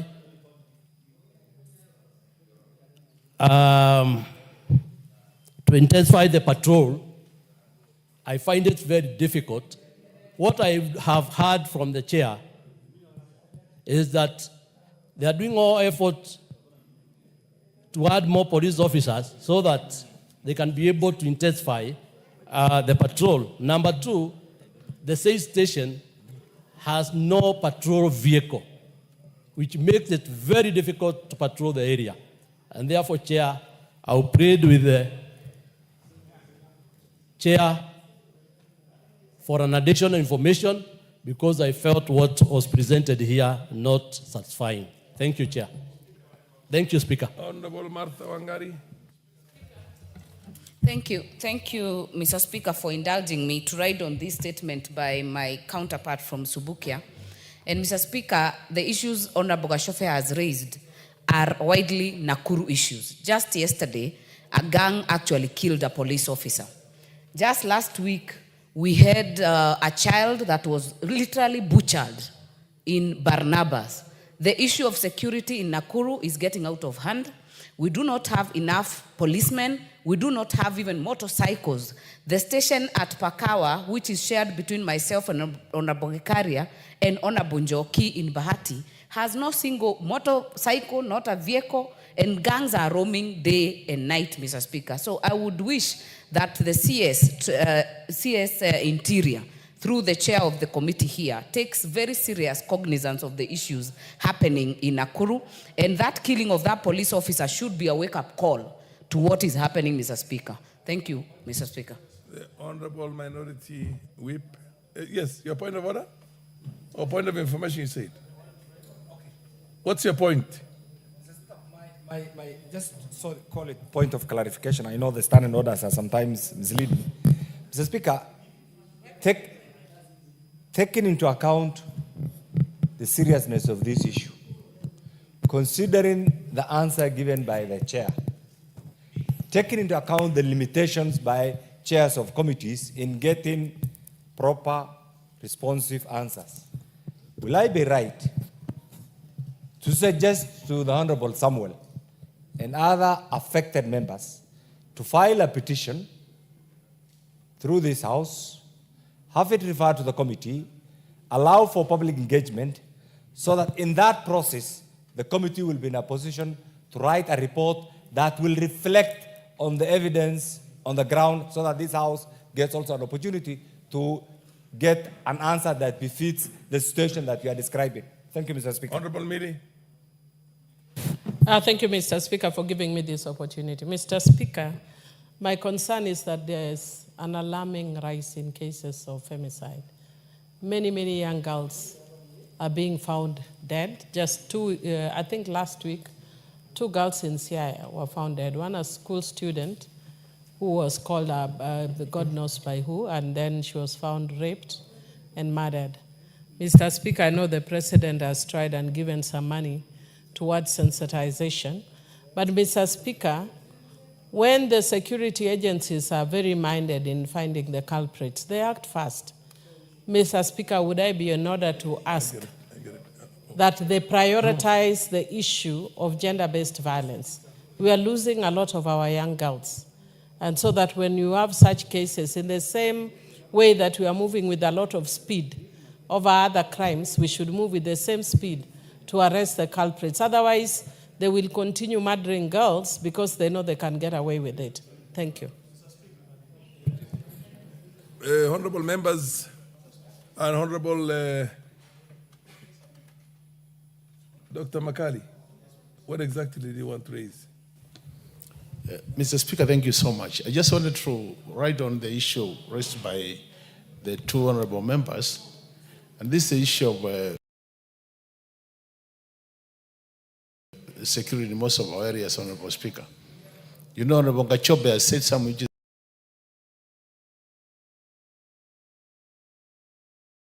which also touched my issue. He says he has given the police even the numbers of the people suspected to have committed this criminal act. Honorable Speaker, this has become very common, Honorable Speaker, that even where we come from, you give information to the police in confidence, but nothing happens. While we appreciate the limitations with our chair, because it's our colleague, I think, Honorable Speaker, it's important. I don't know whether we, either other than a petition, I think a question could be better so that we get the CS coming to this House to respond to some of our issues. Because I think generally it looks like there's a problem with the security issues in this country, and unless we address them early enough, Honorable Speaker, fair enough, we are likely to face serious challenges. You made your point. Honorable Kenan, and for the benefit of the members of Parliament, you don't have to have a petition for the committee to do exhaustive investigation, to invite members of Parliament, to invite minister, to invite anybody. So I think the Honorable Tongoyo, are you hearing me? I was trying to get Momuse to leave your side of the House so that it doesn't, somebody else has come now to. Kiborek. Honorable Speaker, as right one, I want really to... My position is this. Yes. You don't have to have, there doesn't have to be a petition for you No, to I agree. I'm in agreement. To investigate this. What I'm saying, Honorable Speaker, yes, maybe before I respond to, or I also add my voice on that, for my colleague, I really share in the frustration. But it's good, Honorable Speaker, we will appreciate the complicity in these crimey things. They come in different ways. The majority of these perpetrators are expert. They kind of conceal their footprints. But what I want to suggest, Honorable Speaker, as it is for now, we have more than 10 list of statements being sought from different members in this House. And of late, we kind of the opinion that we may call the CS to appear before the committee because we can be able to have an interactive. And all those members probably who are not satisfied or who even we could list as having statements that need more engagement, we can able to give them to appear before the committee and the CS so that we can able to have a more robust interrogation. So that is what my suggestion, Honorable Speaker, need you indulgence on them, on the same. Done sufficient ventilation on this matter, and the chair will do the needful. So let's go to the next one. The next one is the response is education. Is the chair of education around? Is the chair of education around? No. What about the question, Honorable David Kiblagat? Honorable David Kiblagat. Yes, DK. Honorable Speaker. Yeah, the chair is not around, so what happens? No, I take it with a pinch of salt. Okay, it's okay. Honorable Speaker, kindly hear me out. Yes. When I gave this request for a statement, yes, and the prelude response from the chair was a bit encouraging that time, and the Speaker ordered that when we come from recess, on the first day we come from recess, he will be able to respond to this statement. Now, this is the second week after recess. I've been sitting here purposely to wait for that statement. But now, the reason I'm saying I'm taking it with a pinch of salt is that it seems the chair is not taking my statement seriously. And may I do the imagery of why actually this statement is very clear.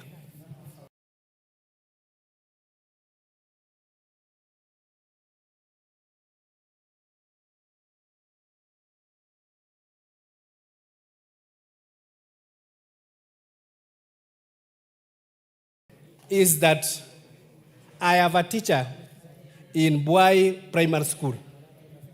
He is 50 years old. He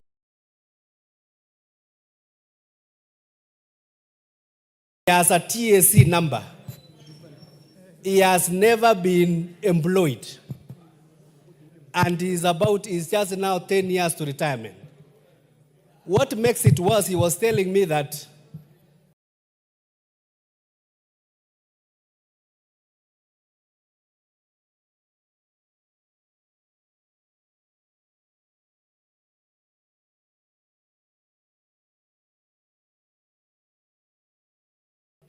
last year,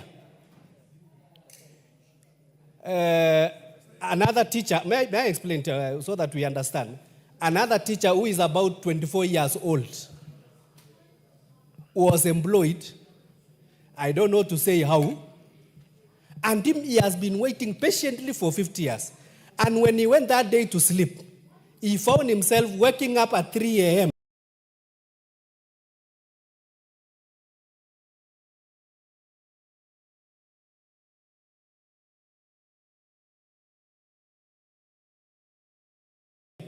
And he cried until his wife told him what is wrong. And he said, how unjust can this society be?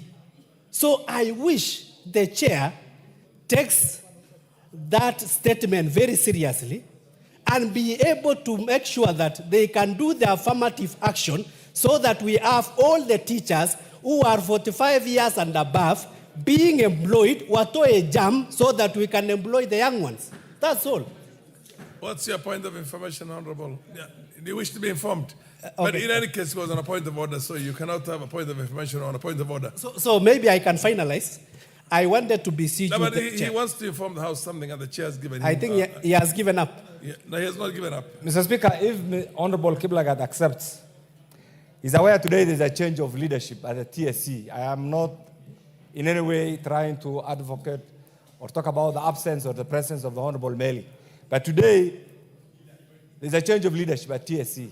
The long-serving Commission Secretary, the Honorable Nancy Macharia, has exited today and passed the baton to Evelyn Mitei. Because of the change and taking into account the environment, I'm sure the Honorable Meli, as an astute, good former teacher, is somewhere in that environment trying to make sure that the transition from that good former CEO, Nancy Macharia, I'll say good former CEO, to the new CEO, takes place, acting CEO, takes place in a friendly, conducive, legally driven, people-friendly, TSC-oriented, teachers-placed, so that teachers all over can you made your point. benefit. You made your point. The Honorable DK, I direct that this matter be put on the order paper tomorrow. And I'm sure Honorable Mary will understand the urgency and the need and the seriousness of the chair on that matter. Because if he was told that he has to have it on the first day the parliament resumes, and this is the second week, we appreciate that he might be involved in something fairly significant in the teaching fraternity in this country, but nonetheless, he should have the answer tomorrow. Next response is extension of the national power grid from Garissa to Wajir and Mandera counties in northeastern province of Kenya. The Honorable Adam Kenan and the energy, where is the chair of energy? The chair of energy, yes. I'm here, Honorable Proceed. Speaker. You have the response? Honorable Speaker, my apologies. We as a committee, I think we also need to take action against the PS who was supposed to have given us this response. And now for the second time again, I don't have. And I wish to plead with the Member of Parliament to give us additional 1 week, and then we can be able to, for both. That is order number under 4 and 5. And for the response sought by the Honorable Tom Mboya, MP for Nyatike? Yes, also. And this other one? I also don't have it. Are you okay with that, Honorable Kenan, next week? Mr. Speaker, you know we have waited for 63 years. Yes. 63 years without connection to the national grid. So waiting for 7 more days is not far-fetched. It's not a big deal. The 7 days will come. You can count, Mr. Speaker. Fair enough, Honorable. But Mr. Speaker, let me say this. I want to qualify something. Having watched the performance of the different heads of state departments, the PSs, I want to confirm that Honorable Alex Wachira is one of the best performing PSs, and I know under his watch, that region will be connected to the national grid. So as we wait for the answer, I do not want to preempt. I hope and pray that next week, we have waited for 63 years, 7 days, it's not long. Fair enough. I direct that this be put on the order paper exactly 1 week from today. But please, Mr. Speaker, as he does that, let me put this rider. And you also come from that region. You understand this. And I know you are not prejudiced. Chairman, under your leadership, and you have chaired the same energy committee in the last parliament. By the grace of God, 2.5 years down the line, you are brought back as the chair, and there must be a reason that has informed. Can you also take it upon yourself that this region called Northern Kenya, which comprises of 70% of the landmass of the Republic of Kenya, is not connected to the national grid, and that should not be considered as a national shame. National shame. You've made your point, Honorable Bring Chair. that answer. Are you Thank willing you, to give that undertaking now or at another date? I think that you can give now.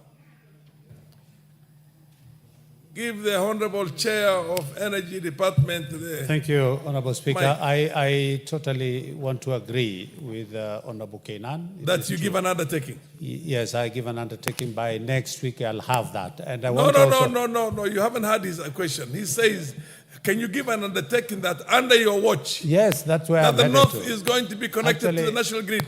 That's why I'm headed to Honorable Speaker.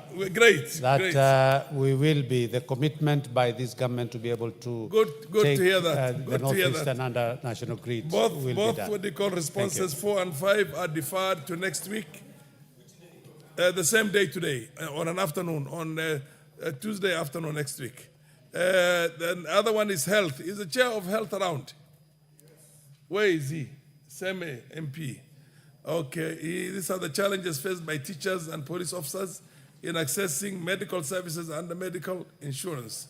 This was sought by the Honorable Muchangi Karembo, MP for Runyenjes. Is he around? I know, has he given communication on?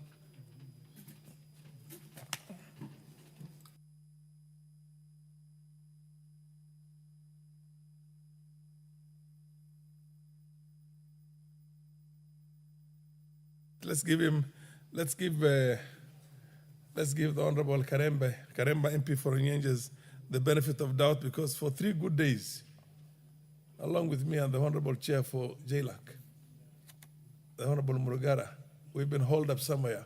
We were all extremely tired, so I don't know where he is. So this is also deferred to the same day next week. I have to get to labor first before you can rise yourself. Wait. So the matter on Honorable MP for Seme, Professor Nyikal, the one and only, this matter, this response has to be ready on Tuesday next week, afternoon. Yes, the other one is MP Joseph Tonui, MP for Kurisai South. Is he around? Is the chair of Housing Planning and Urban Urban Public Works. Huh? The Vice Chair is around. Mr. Speaker, I have the response, but I think he's not around. The member is not allowed. Order, Honorable Vice Chair. Order. The questioner is not, the person who sought the response, the Honorable Joseph Tony, MP for Kurusoi, is not in the House, in the chambers, and he has not delegated that responsibility to anybody else to ask what you call follow-up questions. And we'll also give him the benefit of doubt. We don't know what has happened to him. I directed this question be put on the order paper again on Tuesday next week in the afternoon. Please.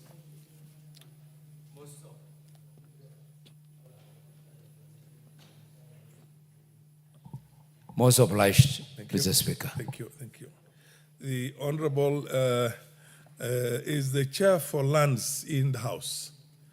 The Chair for Lands. Sorry. The Chair for Labor. Is he around? Is in the House, the Chair for Labor. The Chair for Labor. Honorable Mule, why don't you shout and say yes? You have a mic in front of you. And he's a member of Parliament for Nandi County, Honorable Cynthia Muge, also in the House. Madam Cynthia Muge. I also direct this question also to be deferred to next week. Thank you. On Tuesday afternoon. Thank you, Speaker, Honorable Speaker. I believe let's just be fair to them. And then we have Lands. Who is there? Is the Chair for Lands are in the House? The Chair for Lands. Osotsi, who is that? Can you take the mic next to you?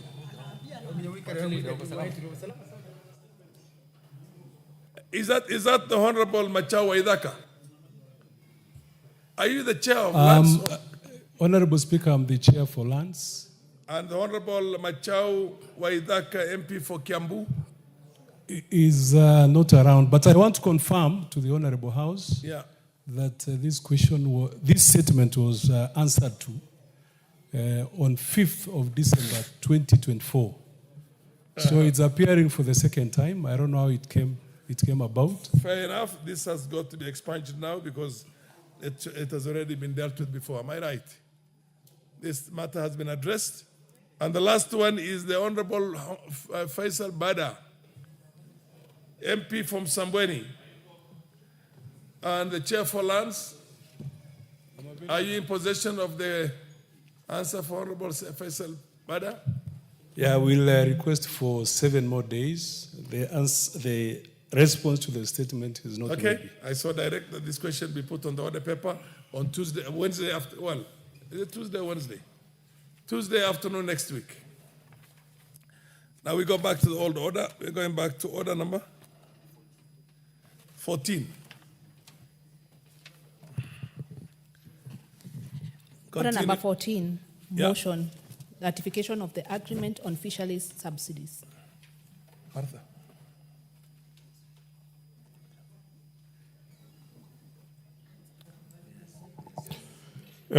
Thank you.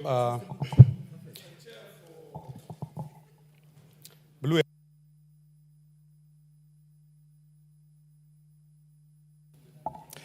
Thank you, Honorable Speaker. Honorable Speaker, I rise to move that this House adopts the report of the Departmental Committee of Blue Economy, Water and Irrigation and its consideration on the agreement of fisheries subsidies laid on the table of the House on Thursday, 17 April 2025, and pursuant to the provisions of Section 8(4) of Treaty Making and Ratification Act, Cap 4D, approves the ratification agreement of fisheries subsidies.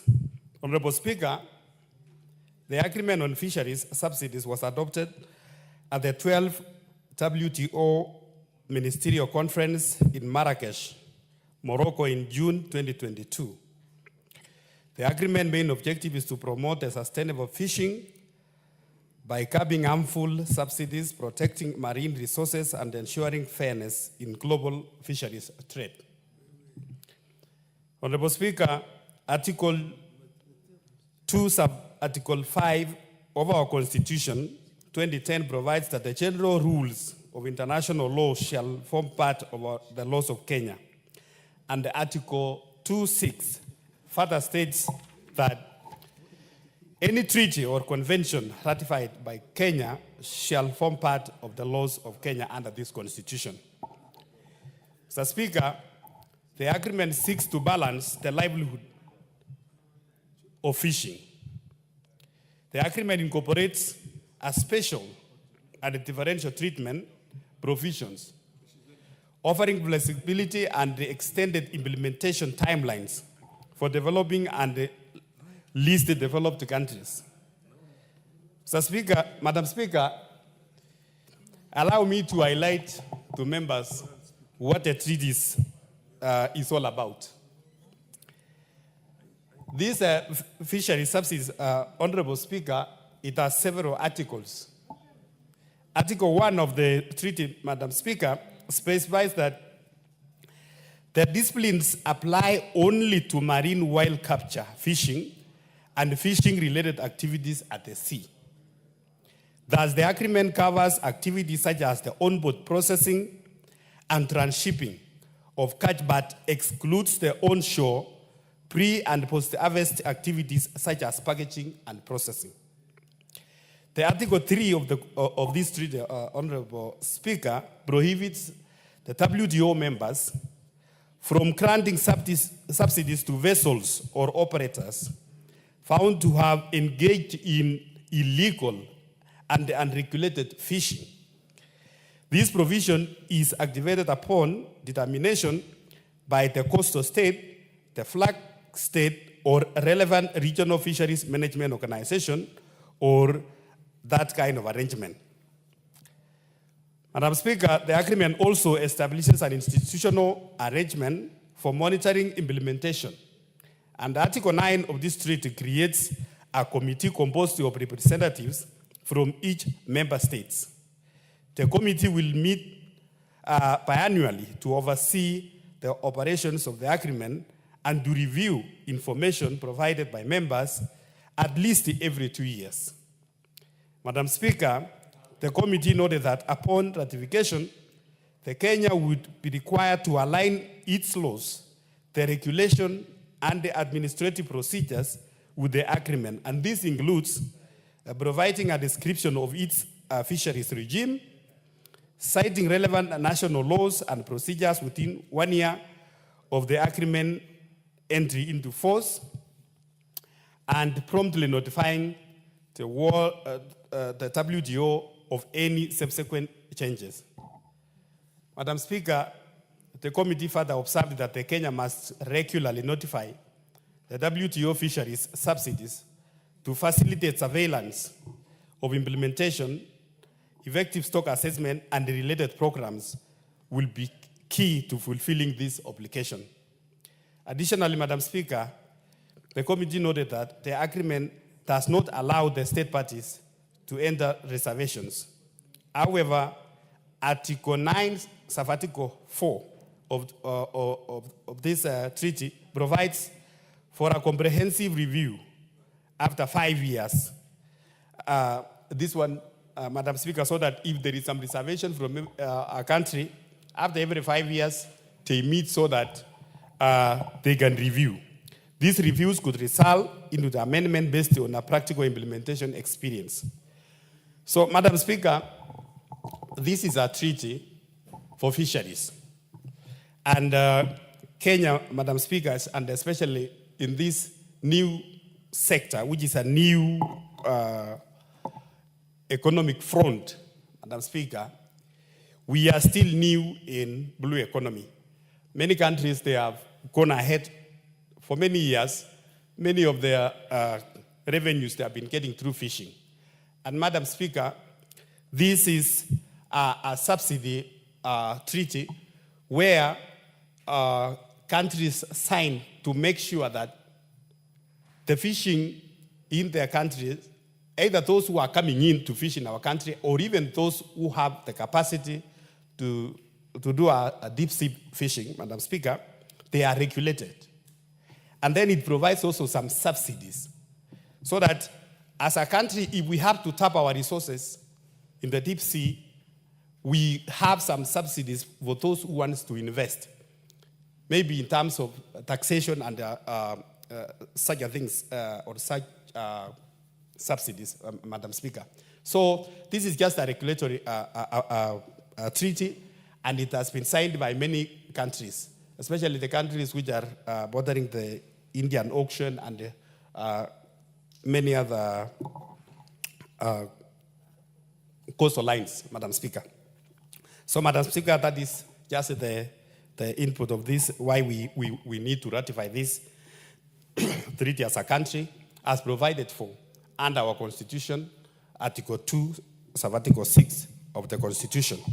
And Madam Speaker, I want to express my sincere gratitude to the members of the committee, because we sat when we received this treaty, we carried out a public participation with the stakeholders. They came, the Attorney General office, which they had to tell us what is the implication of this treaty from the legal perspective. How is it going to affect our existing laws? And they appeared before us because we already have some other laws, like the Kenya Fisheries Act of 2016. We have also the Tuna Commission, which we have signed as a country. So the Attorney General, in their submission, told us that signing this treaty is going to improve our fishing, and it's not going in any way conflict with our existing laws. We had also a meeting with the Foreign Affairs, Madam Speaker, because this one also touches to many countries. We had there was also the Ministry of Trade, because there is also an input of trade in this treaty. They appeared before us, they gave us their submission, and all of them, they were in agreement. And therefore, Madam Speaker, it's the duty of this House to approve this treaty so that Kenya can benefit from this treaty. So I want to appreciate my colleagues, the members of the Blue Economy and Water and Irrigation who participated, and we worked out together to have this report. I also want to thank my clerks, the clerks attached to the committee. Madam Speaker, they supported us in the drafts of this motion, and also they were with us throughout, taking notes of from all our stakeholders. So, Madam Speaker, I want to move this motion and ask the Honorable Mudhoni, the member for Meru County, to second. Thank you, Madam Speaker. Honorable Dorothy. Thank you, Honorable Speaker. Honorable Speaker, fish farming is a major economic activity in our waters. Honorable Speaker, that is why this agreement today seeks to balance the livelihoods of fishing communities with the need to maintain marine health. Honorable Speaker, it also aims to prevent market distortion by prohibiting subsidies that provide unfair competitive advantages. Specifically, Honorable Madam Speaker, the agreement bans subsidies for vessels engaged in illegal fishing. Illegal and unreported fishing is a major source of unaccounted for revenue. Honorable Speaker, this is the more reason why we should be part of this agreement, so that we can be able to monitor the fishing activities in our waters, and also be able to target the overfished stocks. Honorable Speaker, it is important for us to note that we normally, as countries that invest in fishing, they normally undertake stock taking in the fish, so that, Honorable Speaker, they can be able to know when the fish is overfished, when their stocks is overfished. Honorable Speaker, it is also equally important that we have this agreement so that we can be able at any one time monitor the vessels that are fishing in our deep seas across countries. Honorable Speaker, it is therefore very important that I urge this House this afternoon to join us in ensuring that we all join in the ratification of this agreement on fishery subsidy. Honorable Speaker, I second. Very well. I therefore propose that this House adopts the report that this House adopts the report of the Departmental Committee on Blue Economy, Water, Irrigation, and Irrigation on its consideration of the agreement on fisheries subsidies laid on the table of the House on Thursday, 17th April 2025, and pursuant to the provisions of Section 8.4 of the Treaty Making and Ratification Act, Cap 4D, approves the ratification of the agreement on fisheries subsidies. We'll start with Honorable Major Deco, if not in the House, Honorable Nyikao. Thank you, Madam Speaker. I rise to support this motion and that this report should actually be adopted. Basically for three simple reasons. One, our Constitution obliges us that once we sign any treaty, we must, once we are involved in international treaty, it must be part of our law. So therefore, it is important to ratify it. Two, Madam Speaker, this seems to be more on deep sea fishing, and I know that this is an area that is dominated by foreigners, and actually there's a lot of infringement of even of our local waters in the pretext that it is actually international waters. So if we actually do not look at these areas and make sure that the fishermen, the local fishermen that venture into deep sea fishing are protected, they will actually be exploited by foreigners. Moreover, Madam Speaker, these people are really very sophisticated. while our fishermen actually don't use as sophisticated equipment as these foreigners. Therefore, if there is need for them to be subsidized, I think within the confines of this treaty, we should support that.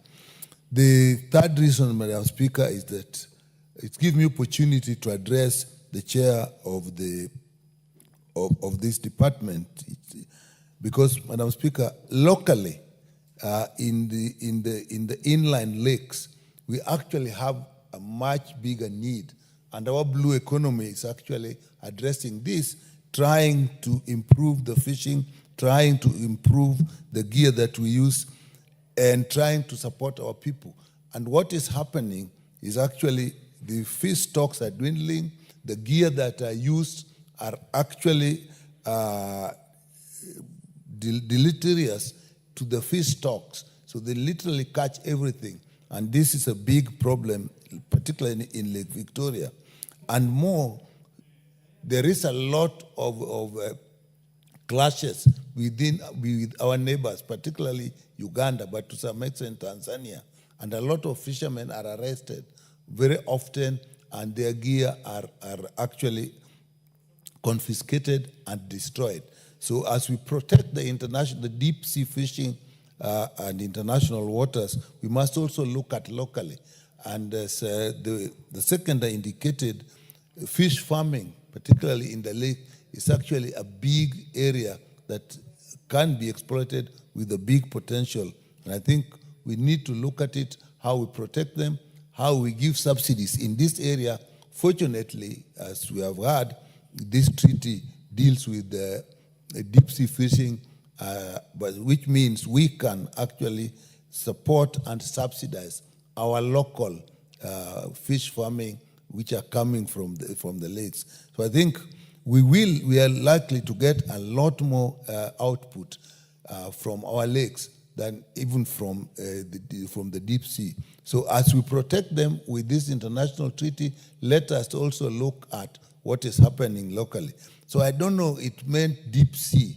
When you are dealing with Lake Victoria, for example, where we actually have 3 countries that are sharing the lake, does it qualify under this treaty? If it does, then the more reason why we should sign this and see how we can protect our local fishermen. With that, Madam Speaker, I support. Honorable Owenbaya. Thank you, Honorable Speaker, for giving me this opportunity to support my brother and the person who crafted his name from mine, the Honorable Bowen, to support him on this report, Honorable Speaker. The report is on ratification of the agreement on fisheries subsidies. Honorable Speaker, anything fisheries actually touches on the coast. The coast of Kenya is one of those big fish baskets in this country. And fishermen there have, for many years, been seen as, if you're a fisherman, you're a poor man. You know, there is a kind of a correlation between poverty and fishing. And the communities there have never come out of the cocoons of poverty because of the kind of fishing regime that exists in this country. A fisherman can be a very rich person if properly enabled. But if they're not properly enabled, Honorable Speaker, they end up just doing what you call subsidy fishing, artisanal fishing. Just go out there, get the catch for the family, and sell a few pieces, so that you are just subsisting on it. And a family goes on, and the grandfather was a fisherman, the father becomes a fisherman, the son and the grandson, they all become fishermen, and therefore cannot come out strongly unless probably they pursue another trade. Honorable Speaker, as a country, we need to change this matrix.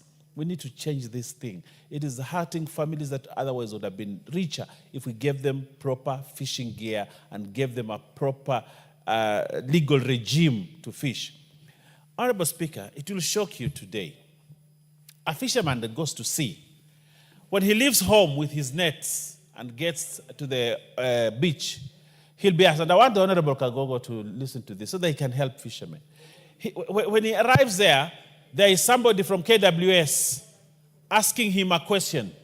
Do you have a fishing license? From Kenya Wildlife Services. Because Kenya Wildlife Services has demarcated some of the places as marine parks. So first he's asked, do you have a license for fishing? When he finishes answering that question, Honorable Speaker, he moves further. The guy from Kenya Fisheries sees him and asks him, do you have a license for this net? Have you paid a license for the net? Honorable Speaker, when he gets into his canoe and wants now to get into the water and start fishing, somebody from Kenya Maritime Authority asks him, do you have a license for this boat? Honorable Speaker.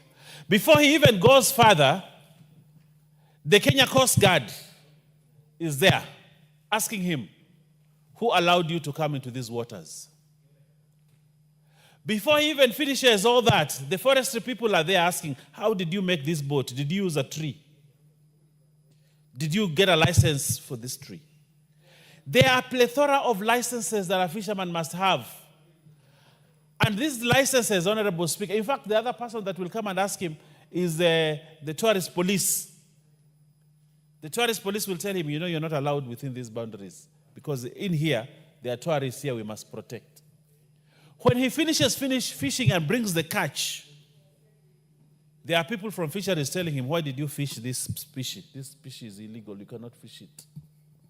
Honorable Speaker, the fishermen in this country cannot make money. Fishermen are sleeping hungry, and yet the ocean is a few minutes away, few meters away. They are eating ugali with salt and you know, some vegetable, and yet fish is available there. But it has become very impossible because of the regime that exists, the legal regime that exists that controls fishing, Honorable Speaker. And that is where the problem is, Honorable Speaker. Honorable Speaker, as we ratify this treaty, I want to be sure that the Honorable Kangogo and his team has perused it to see you do not introduce foreign and unacceptable regimes into the fishing community in this country. Honorable Speaker, this parliament passed the Fisheries Management Act, this parliament, which was declared unconstitutional. The Fisheries Management Act. In fact, Honorable Kangogo came and asked, so how do we operate? Because we were supposed to pass the regulations and they could not be passed because we adopted some treaties and put them in. 1 minute, wind up. Honorable Speaker. So, Honorable Speaker, you are not here. That is the 11th Parliament, which passed the Fisheries Management Act. Oh, you are here? No, okay. So, Honorable Speaker, that law has rendered it so impossible. They introduced something called monofilament net, which cannot be used. Time immemorial, people have always used the monofilament net. They tell you the monofilament net, if it goes under there, it catches the seabed there and it gets cut. And therefore, only one fish will be caught and die because of the remnants of that net there. And therefore, that prescribed monofilament net. They have to go for bigger nets. Government has not provided resources to replace the monofilament net with other nets. They outlawed a lot of fishing gear, traditional fishing gear were outlawed, Honorable Speaker. And the fisherman stands there without a net, without a canoe, and without anything. And yet we say that we want to invest big in blue economy. Honorable Speaker, before we think about the big vessels, before we think about the huge investment in the blue, let's empower the fisherman so that he can take his child to school, so that that fisherman can pay his bills, that fisherman can get food on the table, Honorable Speaker. That is what I ask Honorable Kangogo Bowen's committee. Protect the fisher people. Protect them. Give them resources. Allow them to make a living, a good living out of the sea, Honorable Speaker. That I beg of this House. As we ratify this, Honorable Speaker, I just hope and wish that you have not adopted foreign things that will hinder and hurt the common fisherman. Honorable Speaker, I support. Honorable Murugara. Thank you. Thank you very much, Madam Speaker. Madam Speaker, I also rise to support the adoption of the report of the Departmental Committee on Blue Economy regarding this paper, which they have, this report, which they have laid on the table. and which urges this House to ratify the agreement on fisheries and subsidies, which was actually entered into between world nations in Morocco. Again, we repeat that once we ratify this particular agreement, it becomes part and parcel of our domestic law, and it actually binds us, all of us, including our country, vis-a-vis the other signatories when it comes to enforcement.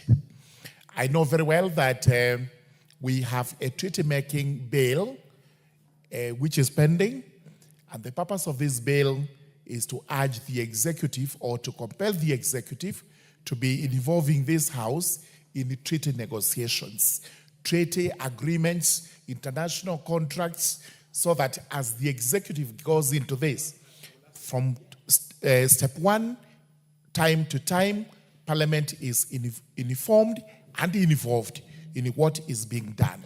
By so doing, then we would not be caught unawares ratifying an agreement or a treaty whose contents or particulars we are not familiar with. Therefore, that's an important one. Once the bill comes to the House, we will be debating it and trying to pass it. On behalf of Tharaka constituency, Tharaka Nithi County, it's good to inform the country that we got a lot of interest in blue economy, and this is the reason why we have also donated to the broad-based government an expert in a blue economy by the name PS Betsy Muthoni Njagi, who comes from Tharaka Nithi, and she's doing a fantastic job there as the chairperson of the Departmental Committee on Blue Economy, Honorable Kagogo Bowen would confirm. Therefore, we debate this with a passion, knowing very well that we have an expert there who is going to ensure that it is implemented the way it is supposed to be for the benefit of the Republic of Kenya. The agreement talks about fishing in least developed countries. I thought we stopped using that term, but it shows that these people still believe we are down there in terms of development, and therefore they have to come to our aid, which aid we do accept, provided it has no conditionalities that make it untenable or unconscionable. We have our territorial waters where we do a lot of fishing, but also we are at risk of being invaded by pirates from other countries who come to steal from us our fish, because we are not able to guarantee security along those territorial waters. Agreements like this, including subsidizing fishing, are of benefit to this country, because as we diversify our food security, fish comes in handy.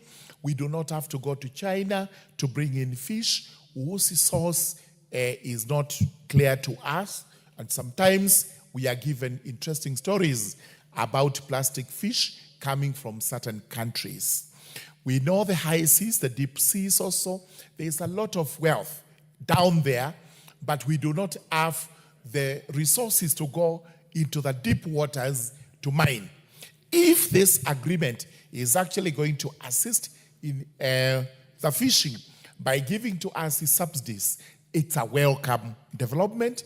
We should actually agree with it, ratify it, and then prepare our country to mine in the deep sea so that we are able to bring to the shore seafood, which is of great importance and nutrition to our country. With those remarks, I beg to support. Thank you. Honorable Timothy Kipchumba. Thank you, Honorable Speaker, for giving me this opportunity to speak on this very important motion before this House on the ratification of this particular treaty. Honorable Speaker, Kenya is a member of the global community. We have a very progressive constitution in this country. Honorable Speaker, if you read Article 2.5 and 2.6 of our constitution, it speaks to that particular issue in that any treaty that Kenya has ratified becomes part and parcel of the laws of this country.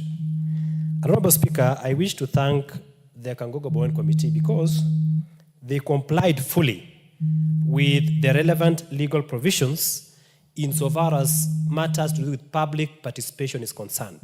I have read the report of the committee. It is very clear that they conducted public participation. Honorable Timothy, if that's your phone, you'll need to put it on silent. Yeah. I actually was looking for it, Honorable Speaker. Honorable Speaker, if you look at this report by the Kangogo Bowen Committee, they have captured clearly that they conducted public participation.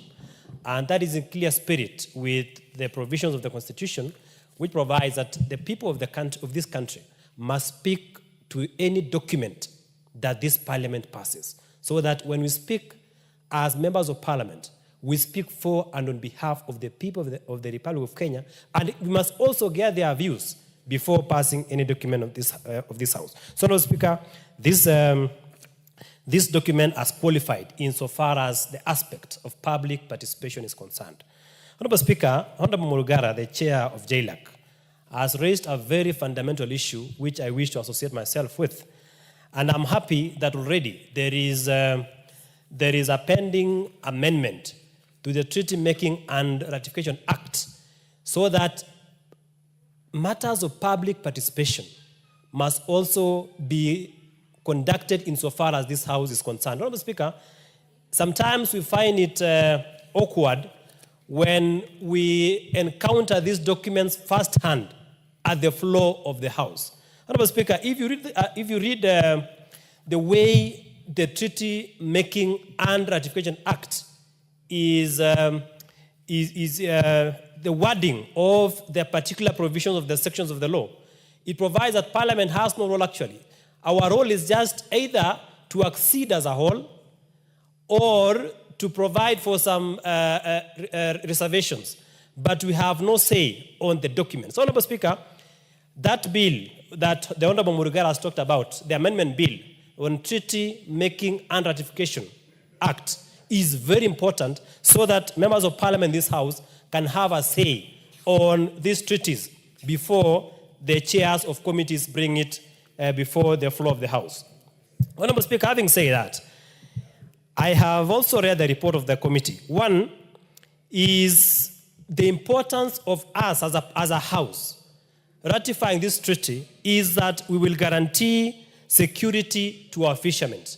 Honorable Speaker, many other times that our fishermen have been harassed in the high seas. So that, of course, affects our fishermen in one way or the other.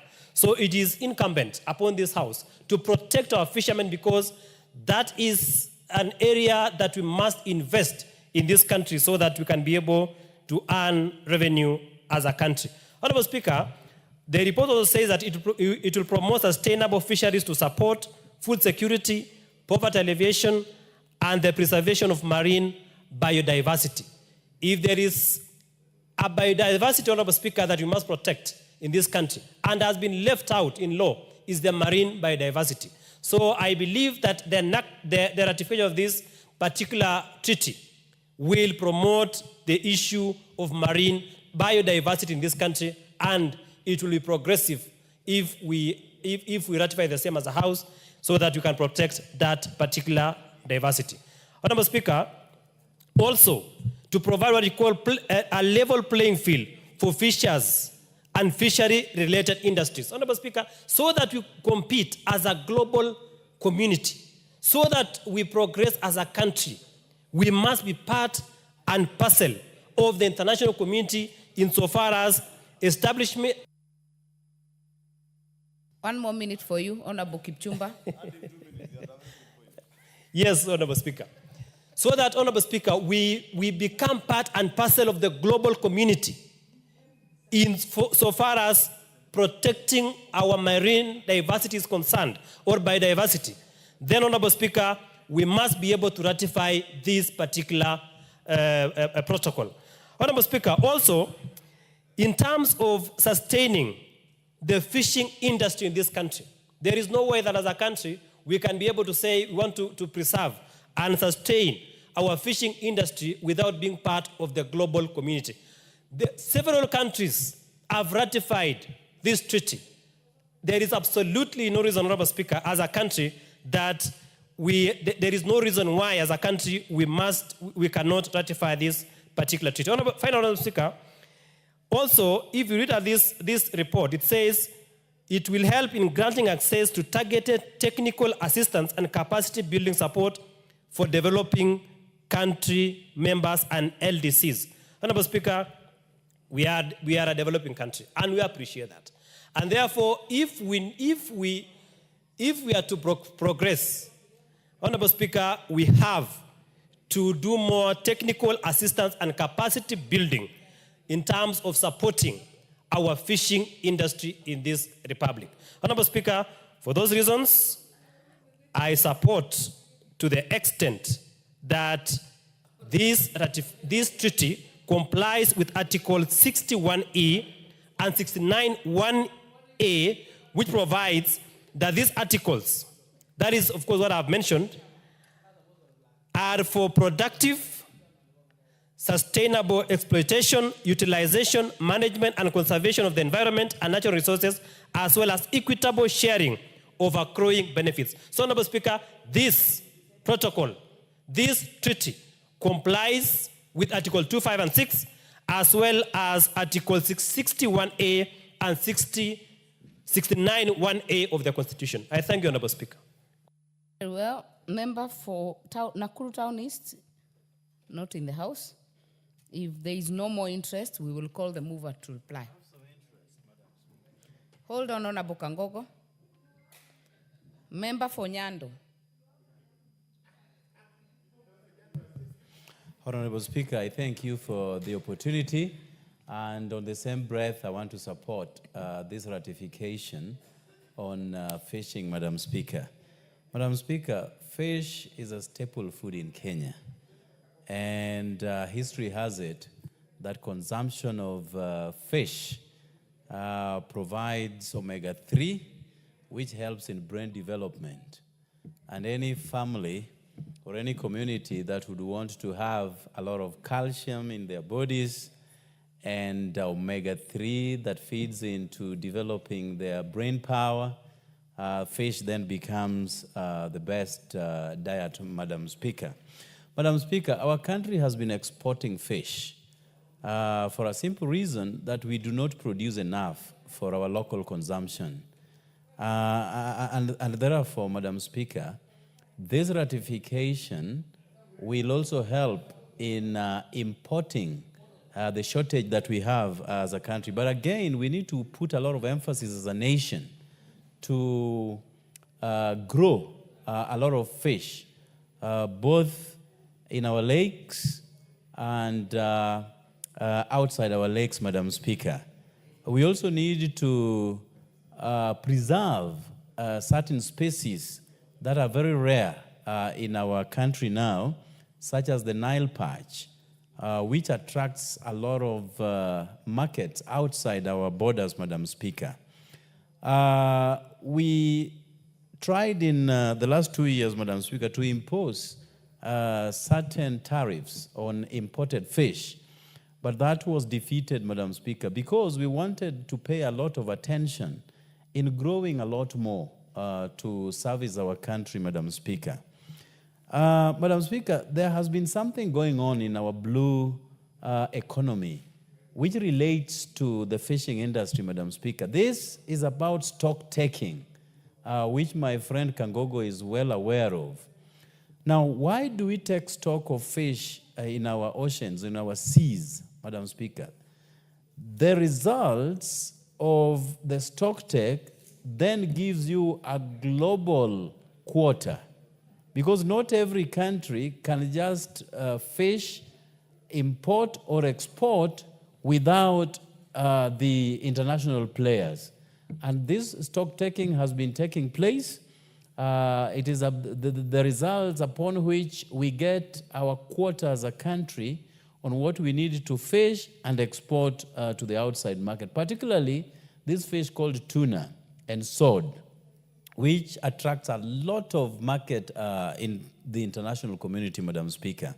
And therefore, this ratification is important because it then creates a level playing field to countries that participate in fishing and as a trade, Madam Speaker.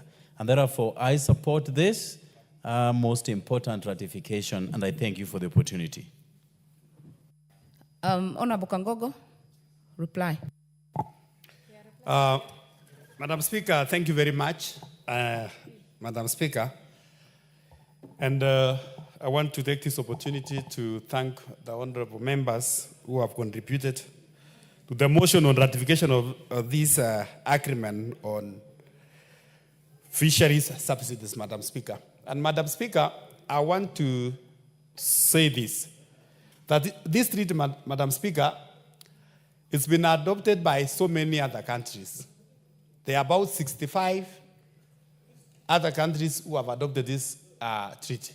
And Madam Speaker, even if as a country, even if we are not going to ratify as a country, this treaty is going to be operational. So, and because it has more benefit for us as a country, Madam Speaker, so there is need to adopt this treaty. So I want to thank honorable members who have contributed, and where, Madam Speaker, there are some concerns, where they have raised some concerns, especially like the Deputy Majority Leader, Honorable Speaker, I want to first thank the Deputy Majority Leader, the Honorable Owen Bayer, because he contributed immensely, Madam Speaker, on the fisheries regulations. And those regulations, Madam Speaker, we were curing what the Malindi Court actually pointed out when they nullified the Fisheries Amendment Act of 2016.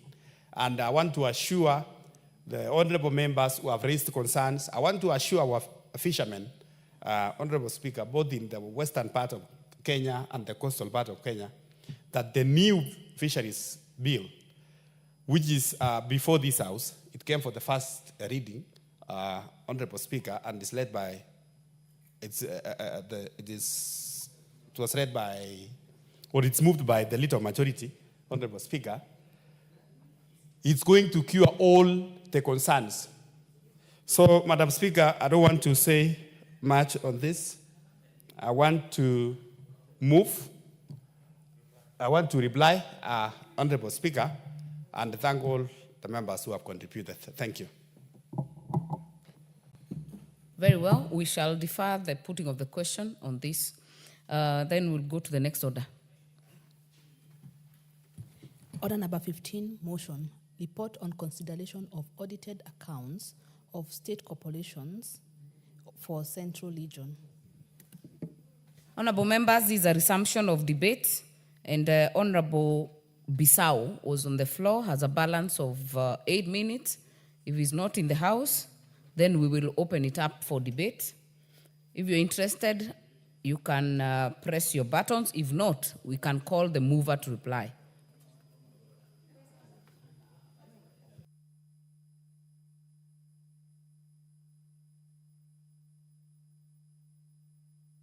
Honorable Amboka, is this your motion? Are you ready to reply? There is no more interest. Kindly do.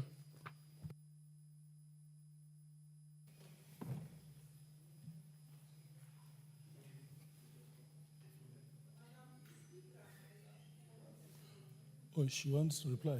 She wants to contribute. Honorable Mudhoni, I was calling out and I called twice. Allow her. Is it on the same? Yes. Yes. I'll give you then to make your contribution. Thank you, Honorable Speaker. Honorable Speaker, I'll be very brief on this. I want to thank Honorable Mboka and the entire committee that came up with this report. Honorable Speaker, I listened to the debate on state corporations, Honorable Speaker, and I wish to state, Honorable Speaker, that if we are not careful, this country will go to the drain. I'm saying this, Honorable Speaker, because the report did reveal very worrying trends in our higher education institutions. Honorable Speaker, a particular one case in point is the Kenyatta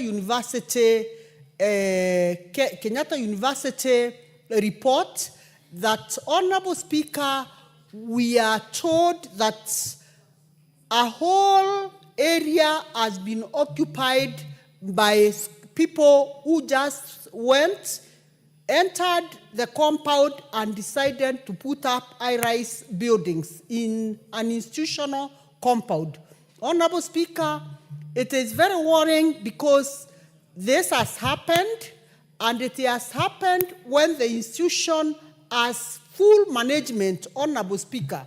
And Honorable Speaker, when I listened to this report was being presented by the mover who is in this house, it was very clear, Honorable Speaker, that public resources are going to waste. An institution where the committee visited, and they went and they were told that a 600 million building was put. And when they asked where the building is, they were just told it was somewhere there. Honorable Speaker, if this is how public resources are being used, then, Honorable Speaker, as a country, it is very worrying. The trend is extremely worrying. And, Honorable Speaker, I want to urge this committee in particular, as they table this report before this House, Honorable Speaker, let it be very clear that after tabling the report, let us go even deeper, Honorable Speaker, to ensure that those people capable of misappropriating public resources are brought to book. Honorable Speaker, public land, it is not land that can just disappear. And we are told 300, 200 acres, and then by and by you go and find that land is no longer public land, it belongs to private individuals. Honorable Speaker, I want to thank the committee for coming up with this very bold report that is unearthing the evils in our public institutions. Honorable Speaker, I want to support the report and say, as a country, Honorable Speaker, time has come when we should call a spade a spade. Get these reports and act, Honorable Speaker, so that the reports don't just come to the House, before the floor of the House, and then after coming before the floor of the House, Honorable Speaker, we wait for another season when the same report will be brought here again when we have not acted on the report, on the previous report. Honorable Speaker, I do thank the committee and I support the report that they have given. Thank you. Member for Nyando, Honorable Jared Okello. Madam Speaker, I thank you very much. I also want to support this report by Public Investments Committee on Governance and Education, Madam Speaker. Madam Speaker, in line with what my colleagues have said, it is really a worrying situation that we compromise the quality of education through the reports that have come from the way these universities are run together with the TTIs, Madam Speaker. The best way to kill a society is just to compromise their standards of education, and that's it. You come up with half-baked doctors that in operation will leave sponge and other medical equipment inside a patient, Madam Speaker. Buildings will come tumbling down in the hands of quacks masquerading as engineers, Madam Speaker. You will have a society that does not pay much attention to research, which is a component of education, Madam Speaker. And therefore, if these reports are anything to go by, then as a nation we must be very, very afraid. Madam Speaker, education, as has been said, times more than number, is the key to a better living. But if we compromise that very key, then the future of our generations and the generations to come will be very bleak. The competitiveness within and without our country, Madam Speaker, then becomes compromised. You do not necessarily have to work in your country. Because when jobs are advertised, especially those that attract international attention, we need people who can compete with others, who perhaps enjoyed better education than us, Madam Speaker. And therefore, if our universities, and together with TTIs, will channel out people who are not well-versed with the job trends, Madam Speaker, and requisite qualifications for placements, then we have no remedy, Madam Speaker. And therefore, if we are killing our universities, and the University of Nairobi to boot, Madam Speaker, which has brought so many people into the limelight, Madam Speaker. Very many people went through this most prestigious university of our country, a university that ranks so highly in Africa and internationally, but just because of poor management and the appetite for corruption, we are killing the University of Nairobi. It is a travesty, Madam Speaker, and this must be looked into. If it is about management, we still have men and women out here who are qualified to run these universities. Let us put them into these universities and bring them back to life. When we were going to school, Madam Speaker, any person who got admission in private schools, that was a failure. In fact, we used to call them harambes, to simply mean that they were belonging to people who were not government. The government institutions were the in thing.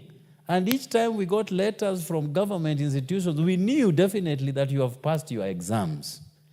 But how it turned around that private institutions do better than public institutions is a wonder, Madam Speaker. It is the government that comes up with the regulations. If we allow private institutions to fester, then who will control even the fees that are to be paid? If we kill our public universities and only allow private universities, who will afford education in these private universities? And that is why I was even very afraid that we are selling government institutions at the altar of private investors, Madam Speaker. Public universities must be the barometer upon which every standard is measured. That is why you have Kenya Bureau of Standards, not a private entity, but a public entity. Bureau Veritas in the international community. Public institutions, Madam Speaker.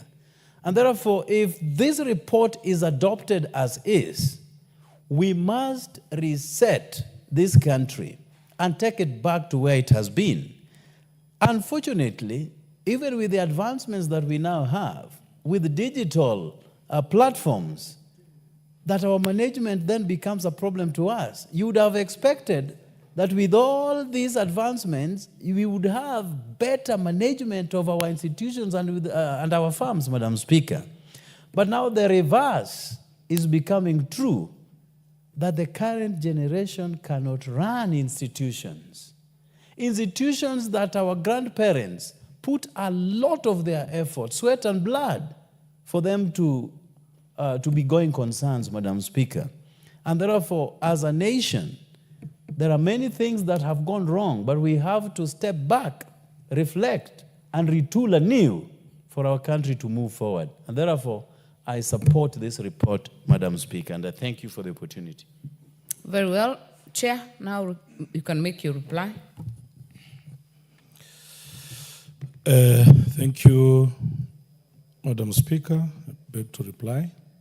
But first, let me sincerely thank the leadership of this institution, of the National Assembly, starting from the Speaker, the Clerk, our own committee clerk, Christine Deritu, and my members, beginning with my able deputy, Anthony Kibagendi, Ambassador Francis Sigei, Honorable James Wamashukuru, Maurice Bissau, Honorable Rebecca Tonkei, Alpha Miruka, the Honorable Mark Mwenje, the Deputy Minority Whip, the Honorable Bonaya Gulo, the Honorable Shadrach Mwiti, the Honorable Moses Kirima, the Honorable Daniel Carito, the Honorable Chief Rumondo Munga Mangale, and the Honorable Mwalimu Teacher Joseph Tunoi. I want to thank them, Honorable Speaker, because since we were constituted initially and reconstituted second time, Honorable Speaker, we have never lacked quorum as a committee, which is not something we take for granted, but we want to thank our members for their commitment and their contribution. Honorable Speaker, in line with the mandate and in a bid to reduce the audit backlog, the committee resolved to first consider the report of the Auditor General for the financial years 2018-19 to 2020-21. This decision was made to ensure that past audit queries are addressed and that the institutions under our oversight are held accountable in timely manner. Madam Speaker, I'm pleased to inform the House that the committee has since commenced consideration of audit reports for the financial years 2021-22 to 2023-24, which brings us up to date. This is in line with the requirement of the Public Finance Management PFM Act, which demands timely scrutiny of public investments for effective financial oversight. Honorable Speaker, if this House may recall, there is a case between officers of the city county of Nairobi and the Auditor General. And the court ruled that the Auditor General must table these reports in this House, upon which the House, the necessary committees, audit committees, must within 3 months have dispensed with them. I want to report to this House, Honorable Speaker, that we are now almost at par with the requirement, the constitutional requirement, and in a few months, Honorable Speaker, I think our committee will have dispensed with all the issues that we are supposed to deal with, and will be good to go. Madam Speaker, having tabled the committee's report, I now wish to urge the Committee on Implementation to move with speed to follow up on the implementation of the recommendations contained therein. This is particularly important as some of these recommendations are time-bound and having far-reaching implications on the quality and efficiency of service delivery in our public education institutions. Honorable Speaker, when I was moving our report, I mentioned that two committees of this House in the last Parliament, the Committee of Health and the Committee of Implementation, reached some decisions on some of these institutions, precisely the hospital, the Kenyatta University Referral and Training Hospital, that is supposed to, the students of Kenyatta University are supposed to have full access to this institution because that is the purpose for which the institution came to being. But up to now, Honorable Speaker, you realize that 5 years later, that decision has not been implemented. So we call upon the Committee of Implementation to be firm and to ensure that decisions of this House are followed to the letter. Another incident, Honorable Speaker, is the issue pitting the trustees at the KIST, Kiambu Institute of Science and Technology, and the Board of Governors. The TVETS Act of 2013, Honorable Speaker, dealt the last nail on the coffin for these so-called trustees issues. that the institution has to go back into the hands fully of the management of the school and the board.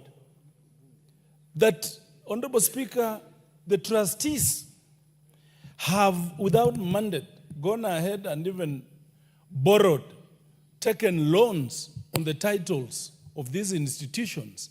It is an immoral thing, and it is something that we need to follow up very quickly. And I'll be asking this House that upon approval, Honorable Murugara wants to inform me. I don't know if that is. You want to be informed? Yes, Honorable Speaker. It's not really.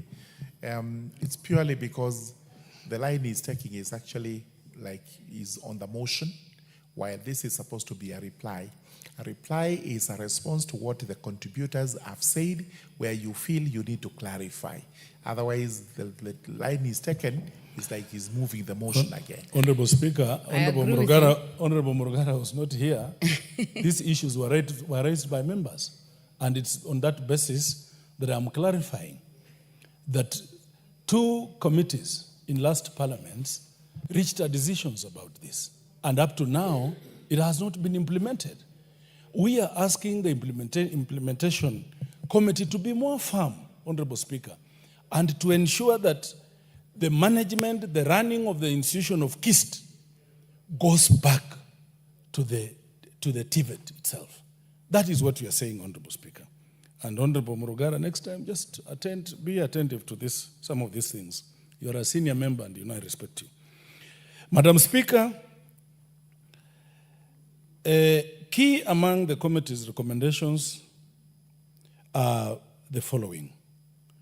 One is that the embargo placed on the government from initiating new projects must be followed to the latter, and that the government must ensure that it completes most of these institutions who have stalled projects, complete their projects before starting any new